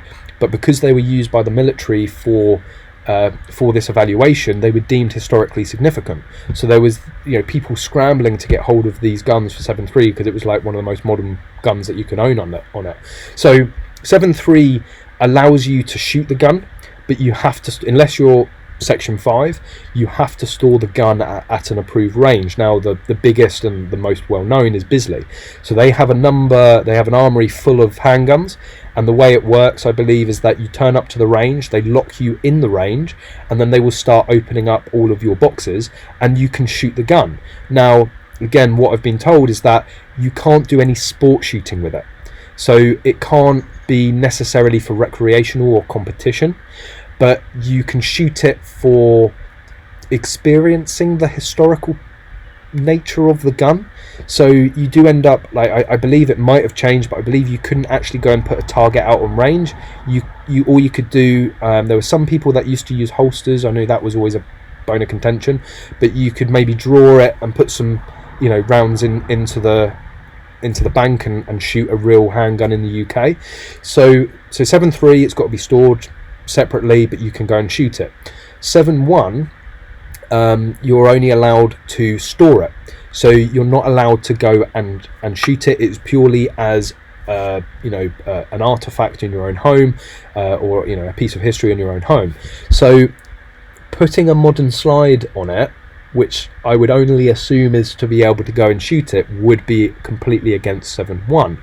In terms of 7.3, it would, you would need permission to be able to go and buy that separate slide, so you would have to be able to justify that under 7.3. So unless there was a historical significance to having this modern slide, and whether you could justify that on 7.3, I don't know, but you wouldn't be able to go out and buy another slide. It's a licensable part. Well, it depends on the gun. Is it a licensable part on a 1911? I've got a feeling it might be. At the end of the day, though, if they know that you have an old historic 1911 and they find a slide in your house, like, they're going to put one and one together. So, you know, unless it is part of the collection, unless you know, there's a historical reason for it, I really don't think they would let that one fly, unfortunately. I did hear of a story where, so the way that 7.3 works as well, which is a little bit interesting, is you have to actually, don't worry, I haven't got it. It's just a little too much talking. You have to actually go out and, it's sort of buy the gun. So until you have authority to possess a gun in the UK, you cannot buy it legally. But you basically go and put a deposit on it, and you go to a dealer and you go, right, that's the gun I want to start my collection with under 7.3. Here's a deposit for it, so please put it aside. And then you actually have to go and apply for that the serial number, the make, the model, that specific gun for 7.3. And then they you know, if it's a gun that's already sort of green flagged under the scheme, they should hopefully say yes. If it's something maybe a little bit different, they might have to put it, there's a historical committee that they put it in front of, and they decide whether it's historically significant. And then once you get your you get your slot for it, you can then go and pick up that gun, or they have it transferred to the range that you're going to go and be shooting at it, because you can't transfer it because it's section 5. But I know of a story many years ago where someone had done this. They had gone to their gun dealer, I think it was a 1911. Again, the 1911s are very popular for starting 7.3 collections, and I'm pretty sure he went for a 1911, had picked it out, applied for it, and when they sent back his license for the slot, they actually hadn't stipulated the make, model and serial number. So he actually had an open 7.3 slot on his FAC. So he went and bought a Glock under 7.3.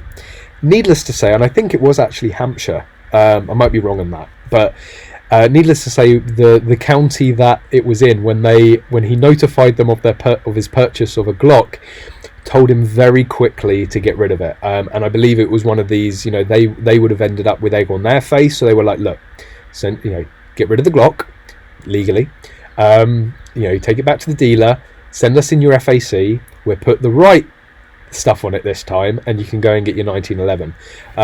But I mean, like, you can't really blame the guy. I mean, technically he didn't do anything illegal, but he knew it was a mistake. And, you know, with FAC holders being held to the higher standards, you would maybe assume that an FAC holder would go and report that. But I mean, yeah, I can't necessarily blame him, but he was taking a huge risk. Like, I know there's some counties out there that would have your whole licenses for doing that, or they would try and take them off you and show that you've not been completely honest, let's say, during the court proceedings.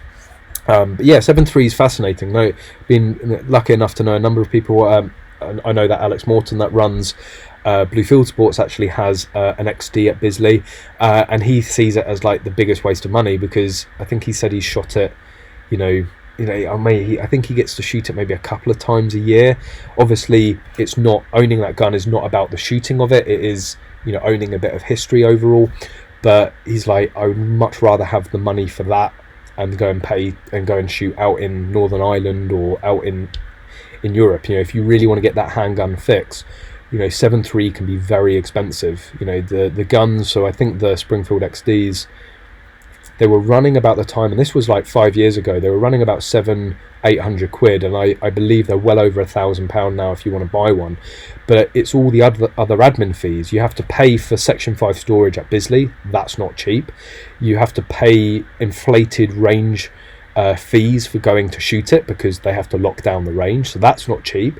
And then if you ever want to get it worked on or fixed, and it has to be transferred, only Section 5 dealers can transfer it, which is really expensive. So, you know, to really get into it, you're looking, you know, 1,500 quid, £2,000. It's 200 quid to go over to Nizza for a day. You know, you can go 10 times for the price of, you know, getting one gun. So it's about weighing those up, really. Chief Quality, your videos are great, and I wanted to ask you a question after watching your content. Well, thank you very much for watching, and thank you for your kind words. I'm planning on joining a rifle club near me and eventually apply for my FAC. Can I instead apply for a coterminous even though the club doesn't shoot shotguns? So this is again a bit of funny UK law. You technically don't need any justification for getting a shotgun. Now, you know, I'm sure more questions will be asked if you go, I just want a gun. You know, they're going to be a bit like, okay, well, why? You know, literally good justification. Again, you don't need to even justify it. But if an FEO comes over and says, why do you want a shotgun certificate? And you say, I occasionally like shooting clays, that's a good enough reason. So, and also it's pretty much taken that if you're applying for an FAC and they're going to give you an FAC, they're going to give you the shotgun license. It's harder, and there's more justification and more hoops you have to jump through to get an FAC. And it's like, if we're going to give you an FAC, we're going to give you an SGC as well. So I would highly recommend getting a coterminous. Connor's didn't, so he's only got an FAC, and it's caused him no end of problems. So just do it. It's an extra like 20 quid, I think it is, for the certificate, and I really cannot see any firearms licensing department justifying giving you an FAC but not an SGC. And again, I would say, you know, if they ask you, you say, okay, yeah, I've not been clay pigeon shooting, but I want to get into it. It's going to be easier to do it with my own certificate, because there's certain grounds where you have to have an FAC, an SGC to be able to go and shoot there. I think it's Bisley Shooting Ground at Bisley, so they have that policy. But also, you might want, because of that, you might not want the SGC to actually go and buy a shotgun, but you might want it so that you can go and rent a shotgun. So again, that would be more than enough justification to your FEO to say, like, look, yeah, I've never done it, and actually I want to go and try it, but I'm going to go and rent a gun, and I need an SGC to be able to go and do that without spending £50, £100 an hour for an instructor there as well. If you haven't done any clay pigeon shooting, I would always recommend you go and have a couple of lessons first. But if you're at a club and you're being taught by the club, you should know basic gun, sort of handling methods. But clay pigeon can be a little bit different sometimes. There's a certain etiquette to things as well. So it's always best to go around at least with, you know, at the very least, somebody that has been many times before and can sort of teach you the ropes before you go off and do it on your own.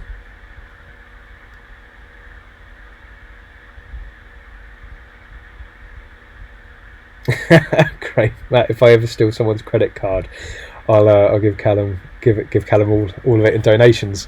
I mean, I would never ever encourage fraudulent activity, Craig. But if you start donating, you know, as long as you're telling me it's from a legitimate source, I don't care. Smoke another doobie. What is that in relation to? That's fine. Yeah, been chatting away, and you guys have been chatting away as well.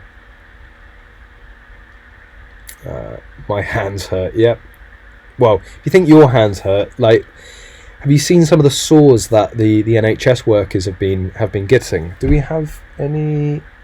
No, I think no. They've all been donated. So we've actually printed, because as I'm sure you guys know, we have a number of 3D printers. Which side is it? It's going to be this side. So there's one behind me there, and there's another one in this unit as well. And you know, we're on a bit of a slowdown at the moment. So we've got these printers. We have, you know, because we do a lot of printing, we have buckets of filament, loads of offcuts as well. So we've been printing the little sort of, what are they, like ear guards. So they hold the masks off of your ears, because like the NHS workers are getting really sore ears. So we've been printing as many of those that we can do, and taking them to a local hospital. But yeah, so if your hands hurt, just think about how the NHS workers are thinking, or how they're feeling at the moment. Point Blank Simulator. hour. No, I think it's around that area. So this was talking about the Romsey Club. Popham, that's it, just come to me. So if you're interested in a Hampshire Practical Shotgun Club, there's one, it's called Popham, or it's in Popham, and it's like Popham, it's like either Romsey Practical Shotgun Club or the Popham like Practical Shotgun Club or whatever. If you type in Romsey, Popham and Practical Shotgun, you'll probably get a few results. Yeah, for those of you interested in Kentucky Firearms Club, just search on the channel. We've done loads of matches. Unfortunately, I can't shoot at Bisley anymore. Well, I say anymore. I can't shoot there at the moment. So, and it's not just down to the lockdown. So I haven't filmed a KFC match for a very, very long time, but always had an amazing time down there. Always come away with a smile on my face.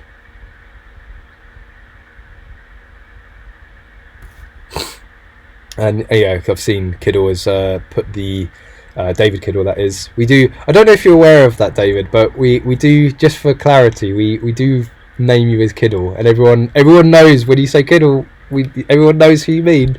Again, loads of Davids.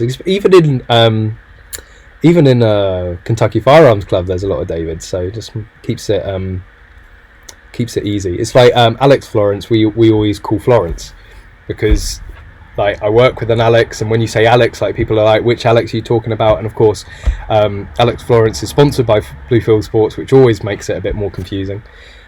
So Richard Wesson, Canon and Zeiss primes in my kit. That's nice. I mean, I've always wanted to spend a bit of money on lenses.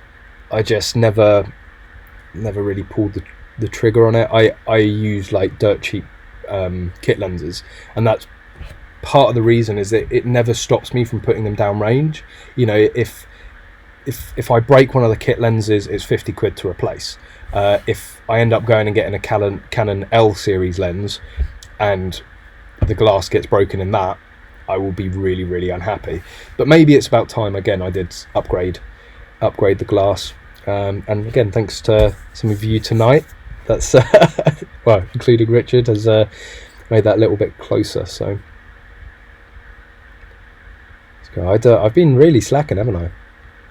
Oh, Tom Ellaway, the Canon R5 is 8K, 120 FPS, and I bet you it's like £1 million. Let's have a look. Go on.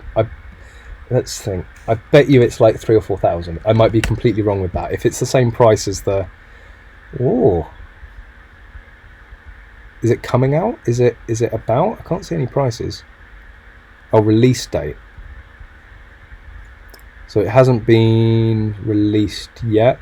Do you happen to know a price for it? I would imagine at those specs it is going to be multiple thousands, and unfortunately my budget doesn't stretch to that. EL, are the Lantac 2.2 any good? I'm sure you know my response. Look, okay, so I'll answer that question and only that question. Are the Lantac 2.2s any good? The Lantac rifles are great rifles. They're built to a high standard, they're high quality. I've always seen them being reliable and accurate. I had a chance to shoot a straight port and a 2.2 semi-auto at a KFC shoot, actually, a Kentucky Firearms Club shoot, and it was a fantastic gun. Like, I genuinely cannot fault the guns. And actually, as I've just seen Tom Ellaway, they look Gucci. They are Gucci guns. They're premium guns. They're a premium price because they're a premium gun. Unfortunately, even if you have a good experience in terms of customer service, which I don't know, like, I've heard a lot of bad experiences, there's a long lead time because they're not made here in the UK. They have to build them out in the States and then bring them over. And I've heard of people waiting like 12-18 months. So, you know, maybe it's worth it for the wait. I don't know. It would be good to get really hands-on with one of their rifles. Unfortunately, they don't have any demo rifles, and there's no way that Paul is going to send me a demo rifle after what we've been through in previous months. But yeah, I genuinely cannot fault the guns. Connors and I were actually talking about this earlier today.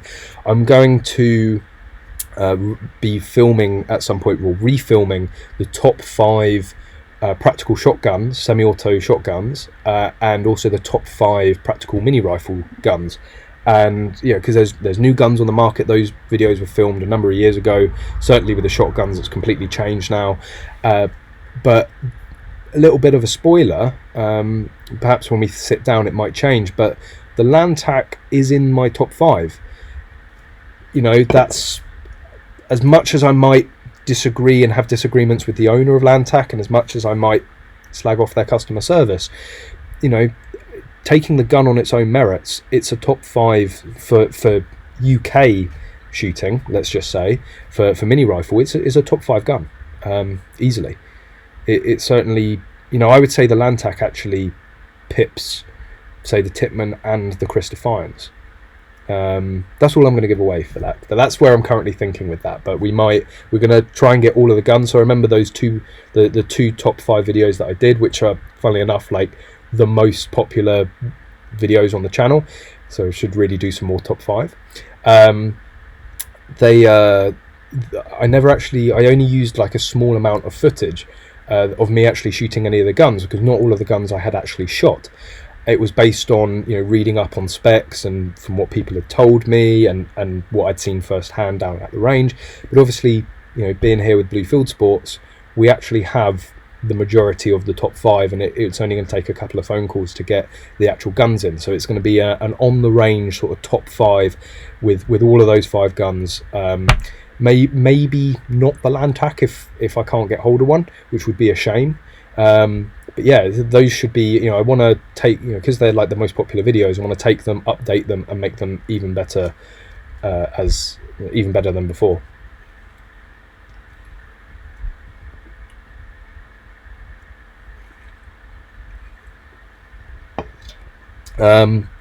So Stephen Wolf, in relation to long barrel pistols, there is also the Volt Quartzen 2.2. At least there was. That rings bells. It might be getting confused. I might be completely wrong on this. I don't think anyone else has said that one's is available. I know there were a number of guns that were using Volt Quartzen barrels for long barrel pistols. So Volt Quartzen were making the longer 12-inch barrels to be able to be compatible with, say, normal size 2.2 variants. But maybe it was the Browning butt mark that had a Volt Quartzen barrel. But then again, it was made by Alan Westlake, and he might make his own barrels. I don't know. But yeah, I've certainly never seen the Volt Quartzen. I know one of the sort of higher end ones was the Low Mill 1911. That was one of the very early ones, and that was a very, very well made long barrel pistol. And then everyone rushed out to buy the GSG 1911 and realised that the Low Mills were pricey for a reason.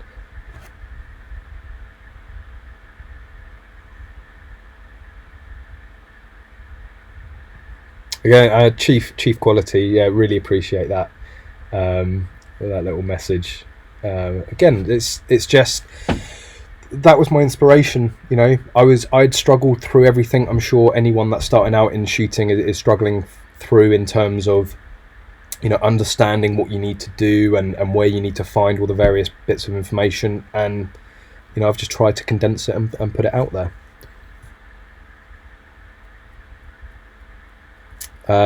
Oh, hello, I got another family fan in there. Hi, Holly. That's for any of you that don't know me, that is my girlfriend joining me here. So she's probably only just popped in to drop that and sod it off. She doesn't like listening to me at the best of times, so I've managed. Have I caught up? I think that's it. Oh, so Tom's saying you've got a couple of Lantacs in your club. So yeah, if you know anyone that'd be willing to, I mean, obviously it's a bit of a pain at the moment with filming. It's not a video we necessarily have to go out and film. So probably want to wait until everything's cleared up. Although saying that, it's sort of the perfect time for them to send the gun down, because they're not going to be using it. Yeah, I mean, Tom, drop me a message on Facebook, and you know, if you know of anyone that might be able to send one down. We do have actually one of the sponsored shooters, Lantac sponsored shooters, that Connors knows very, very well.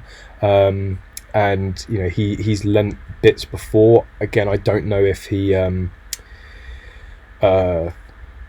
if he's going to be up for letting me have full reign with the Lantac.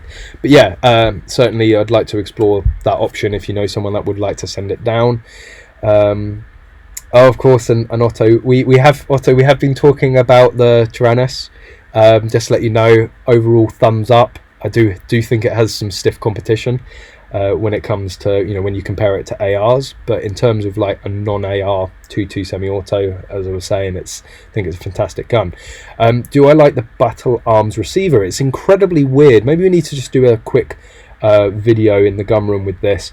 But for those of you that don't know, the Battle Arms has a very sort of strange and unique magwell, and I initially saw that and thought that's going to be horrid to load, and it's not. It's actually angled very, very well. And I believe, correct me if I'm wrong, Otto, but I believe the current mini rifle UK champion, IPSC mini rifle champion, Josh Higgs, is actually moving over to the Battle Arms. I might be wrong in that, but let me know if that is correct. So, I mean, that's a huge endorsement for the rifle. So, best receiver. So Connors is on that. I love it, best receiver ever. I mean, we haven't actually like shot it, we just like played with it. It would be good to get a gun built up and go onto the range with it. But yeah, just if you could confirm, Otto, or maybe it's something that's not meant to be public knowledge and I've just put my foot in it, but it wouldn't be the first time. Sorry. Yeah, he's trying to take me down now, isn't he? Yes, he is. Okay, good. I hope that wasn't like secret information. You really do have to stress if you tell us anything and not to just blab it on a live stream. But there we go. So, you know, the UK #1 in mini rifle is moving over to Battle Arms. So I'm sure we will see a lot with it. I don't know if Connors wants to add anything more onto what you might see with the Battle Arms. You're probably going to hate me for saying just that alone, but anyway. He's not getting it back. Yeah, Connors doesn't actually care much about the channel. He just sort of, you know, strolls in when he wants, throws us through insults, answers all of the questions, so I have nothing else to talk about. For those of you that by some miracle don't know who Magload and Connors is, well, he's the evil genius which gave birth to all of this, all of these loaders, the shotgun loaders. So Magload makes well, flagship product is the Nexus, but loads of upgrades. And again, if you've watched any of the videos on the channel, you would have seen loads of Magload products. And of course, Magload. I always forget I wear the hat. I like talking about it. It's like it's right there. Okay, no, all development is tip top secret. So I shouldn't tell them about the quarantine packet then. I don't actually have one. You're going to say I can talk about it, and I don't actually have one. It's in the container next door, and that's locked up. Maybe we should reveal that next week. Do I have one? No, I took it all next door, didn't I? That's a shame. There's a bit of a let's say an essential package that might be released on Magload at some point. It's not development, so it's technically not tip top secret. In food. Chris, no, tell them about that. Oh, where is it? I should have left one on the desk. It would take me far too long to go and get actually into the container next door. Connors, do you have one? Do you know if there's going to be one in the container somewhere? Let me know. Otherwise, I'll just have to just talk about it. No, I can't. I really can't see any. Should have been more prepared. Put it out in tomorrow's post. Okay, so guys, if you want to see what we're talking about, it is quite humorous, and it was all my fault. Keep an eye on Magload tomorrow. So if you don't follow the page, just to see this post, head over to the Magload Facebook page, give it a like, and you'll see it come out tomorrow. No, it's next door. Yeah, I thought it was next door. It would take me too long to go and get it, unfortunately. But keep an eye out on the Magload page tomorrow. We'll put that one out. It is a bit of a funny one. We always like to keep things light-hearted. But yeah, as I was saying, Connor's founder of Magload. He is Mr. Magload, and gives birth to all of these incredible products. And strangely, you know, he chose me to be the first to review the first ever Nexus. That's sort of where it went downhill for him from there. So Chris Smith, Paul will send you a Lantec. It should be with you in 18 months, like everyone else's. I mean, that's the shame. I mean, you know, I did have. I don't really want to rekindle this, but I mean, I had long conversations with the guy, and unfortunately, it was very apparent that he didn't care about the UK market. And I think that's where a lot of the issues come, is that, you know, they're obviously doing very, very well in the States. They have some very, very big military contracts, and then actually I was bottom of the list. Thank you, Connors, but I still got one. You know, he's got, you know, loads of things going for the company, you know, really, really successful. And it's almost like one customer from the UK starts moaning it's been 12 months. You know, as a company, he pretty much admits that he's got bigger things to worry about, which is a real shame, because, as I said, the product, as far as I've seen, as far as I know, is a great product. Although, saying that, the Lantec did have issues out in the Rifle World Shoot out in Sweden, and as I said it, I think last week or the week before, Caliber Innovations, Mr. David Kiddle, he you know, the Caliber Innovations variant that they had out there, the Syscar, ran flawlessly the whole match. So I don't know, again, it would be good to get all the rifles down and test them.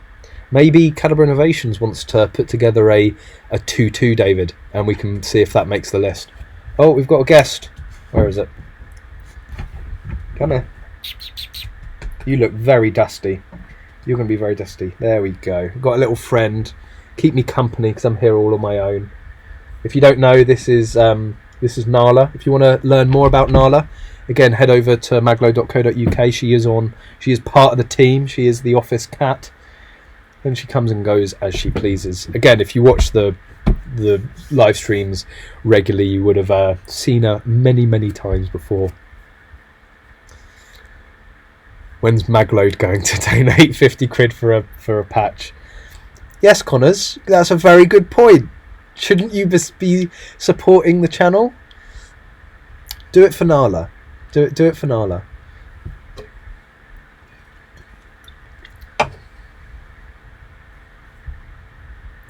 So, oh, she's trying to take all of the limelight. She doesn't care. She really doesn't care. She's a bit of an attention whore, if I'm going to be completely honest. But yeah, don't worry, Connors. Just have your own little private conversation. You know, I'm just sat here doing a live stream. That's all. Come on, let's get you down. Unless you just, I mean, Nala is probably better to look at than I am. Let's put you down there. Well, it sort of looks like fuck the channel. I mean, be careful, Connors, because I'm sat here with all of the Magload stock next door. I could have a lot of fun. Maybe that 50 quid should be 100 quid now. I'll hold the Nexus 100 hostage. Again, if you guys haven't seen the video for that, go onto the Magload YouTube channel.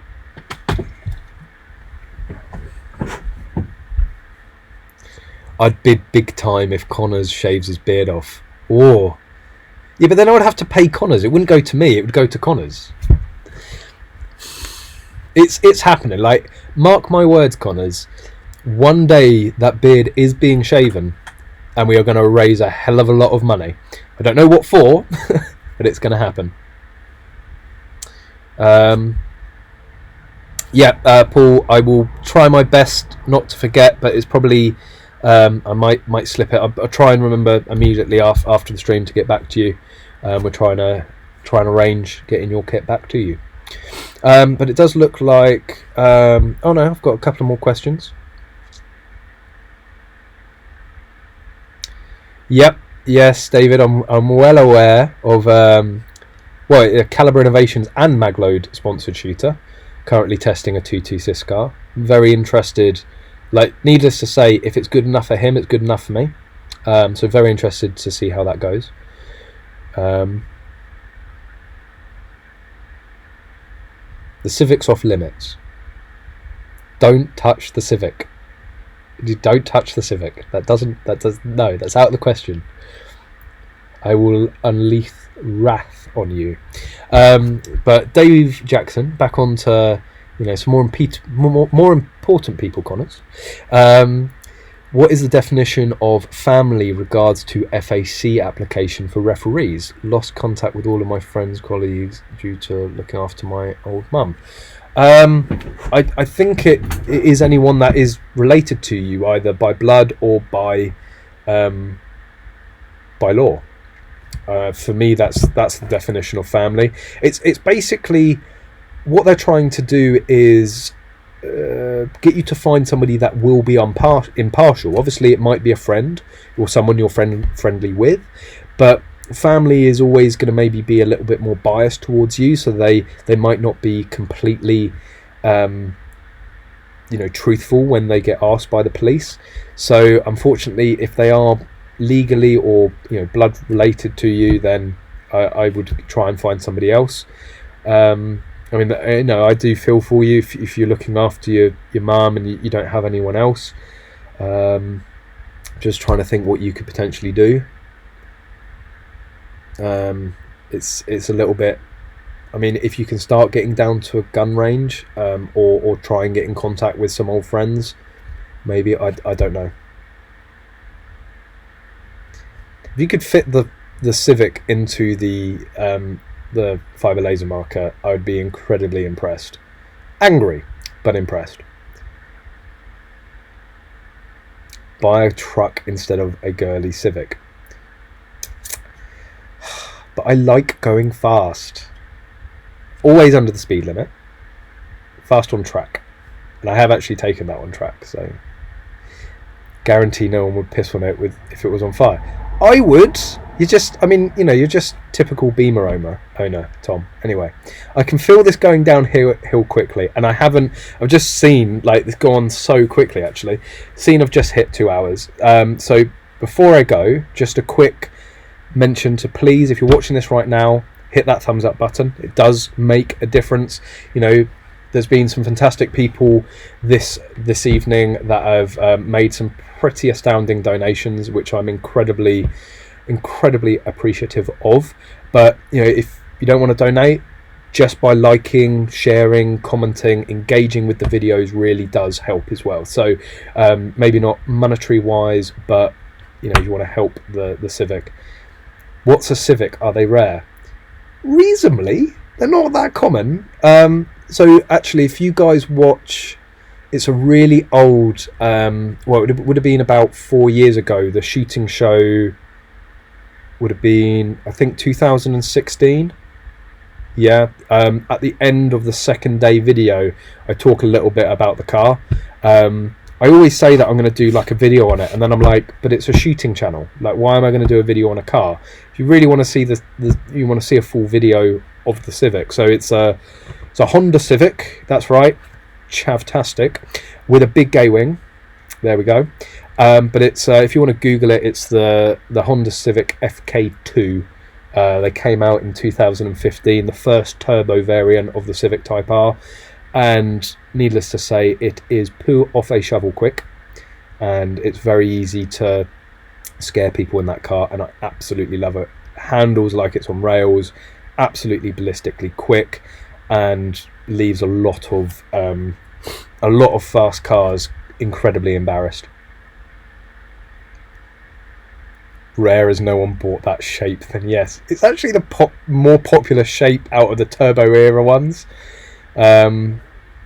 But yeah, I mean, I'm not a typical gunny in that sense, where I don't look at a 4x4 and absolutely cream myself. Like, I don't get me wrong, I, you know, at some point would love to have a kitted out, pimped out Range Rover to sort of ferry myself about with. They are incredibly comfortable vehicles to drive and be driven in, but I like speed, you know. Like, I mean, the Civic, I think, in terms of speed, is incredibly good value for money. 170 top speed, 0 to 60. It struggles because it's only a front wheel drive car, but it's, you know, it's a 2-litre turbocharged petrol engine pushing out 310 brake, and it does 0 to 60 in the low fives. But it just, because it's front wheel drive, it does struggle off the line. If you do like a rolling start at 40-50 mile an hour, it will keep up with some very fast cars. Yes, that's the Type R. If you, I think I might have. Do I have furry dice hanging from the front mirror? No, because that's actually a violation of. You can fail your MOT for that, and of course, you know, I never do anything against the rules. But no, I generally don't have anything hanging from the mirror. I don't need to make the car look any chavvier than it needs to be. I mean, it was actually like, everyone thinks that I bought the car because it just looks so out there, and I genuinely didn't. Like, again, if you guys want to see what it looks like, Google Civic FK2. It's a bit of a, well, it's very much a Marmite car, and I was very much put off by the looks, and then I drove one, and I mean, I drove the AMG A45, the Focus RS, and I what else? I swear I drove another one. It was a Trio. What's the third one? Oh no, the Golf R. The Golf R was just like an old man who wants to go fast car, so I avoided that. And the Civic was on the bottom of the list in terms of cars that I ever thought I'd end up buying, and then I drove it, and it was the last one that I drove, and I'd literally driven from the Ford dealership to the Honda dealership, and I got in the Civic, and it just blew my mind away, like the way that thing corners. And I had I've been lucky enough to take it on a full day at Brands Hatch, and I'm no driving god, like, but I was overtaking everything, you know, Caterhams, Lotus, you know, like, and a Lotus Elise is a track weapon, and this thing just drove past it, just effortlessly. Been to Silverstone and Castle Combe on it as well, and every time I take it out on track, it just blows my mind away. But then you can drive it home. It's got, at the end of the day, it's a Honda Civic. It's got 4 doors, 4 spacious seats, and a great big boot, so it's practical but fast when you want it to be. Yes, I completely admit it looks like it drove through Halford's front window. I always say to well, no, I don't always say, but I get a lot of people go, is that stock? And I'm like, yep, they made it look like that from the factory.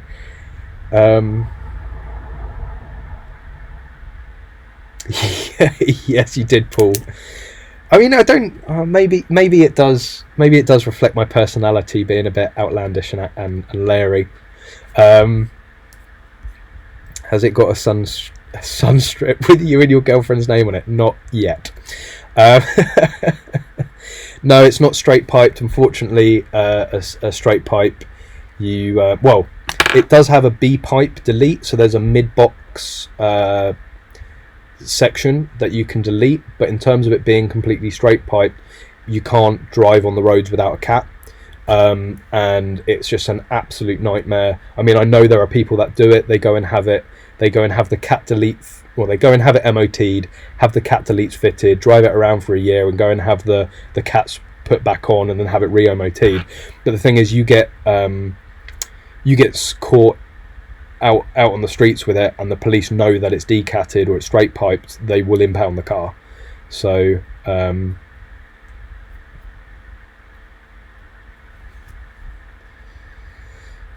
may banter the CTR, but I would have another one. You had like the Godfather. Well, no, the Godfather is like an EK9, but the EP3, I mean, I can't believe, for the amount of car that you get for one of those. The EP3 is like 2 generations behind what I currently have. I believe that's what you had. It might have been the FN2, but I believe you've said before, Tom, that you had the EP3.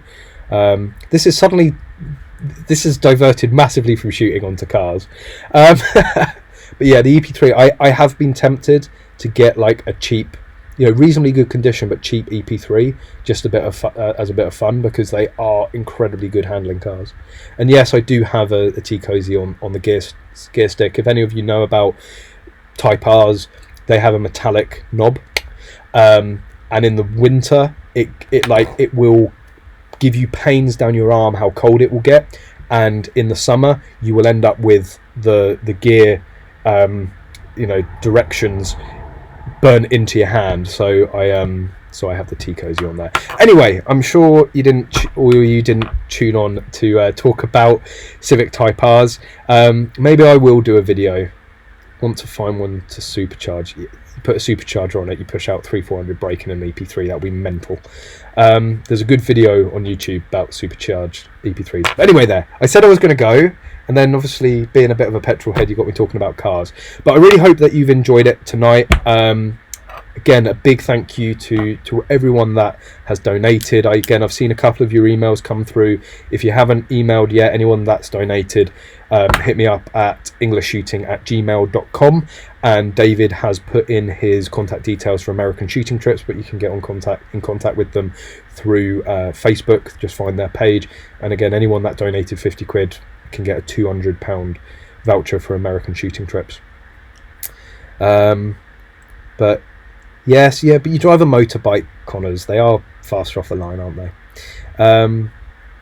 But yeah, thank you for everyone tuning in. I am going to wrap it up.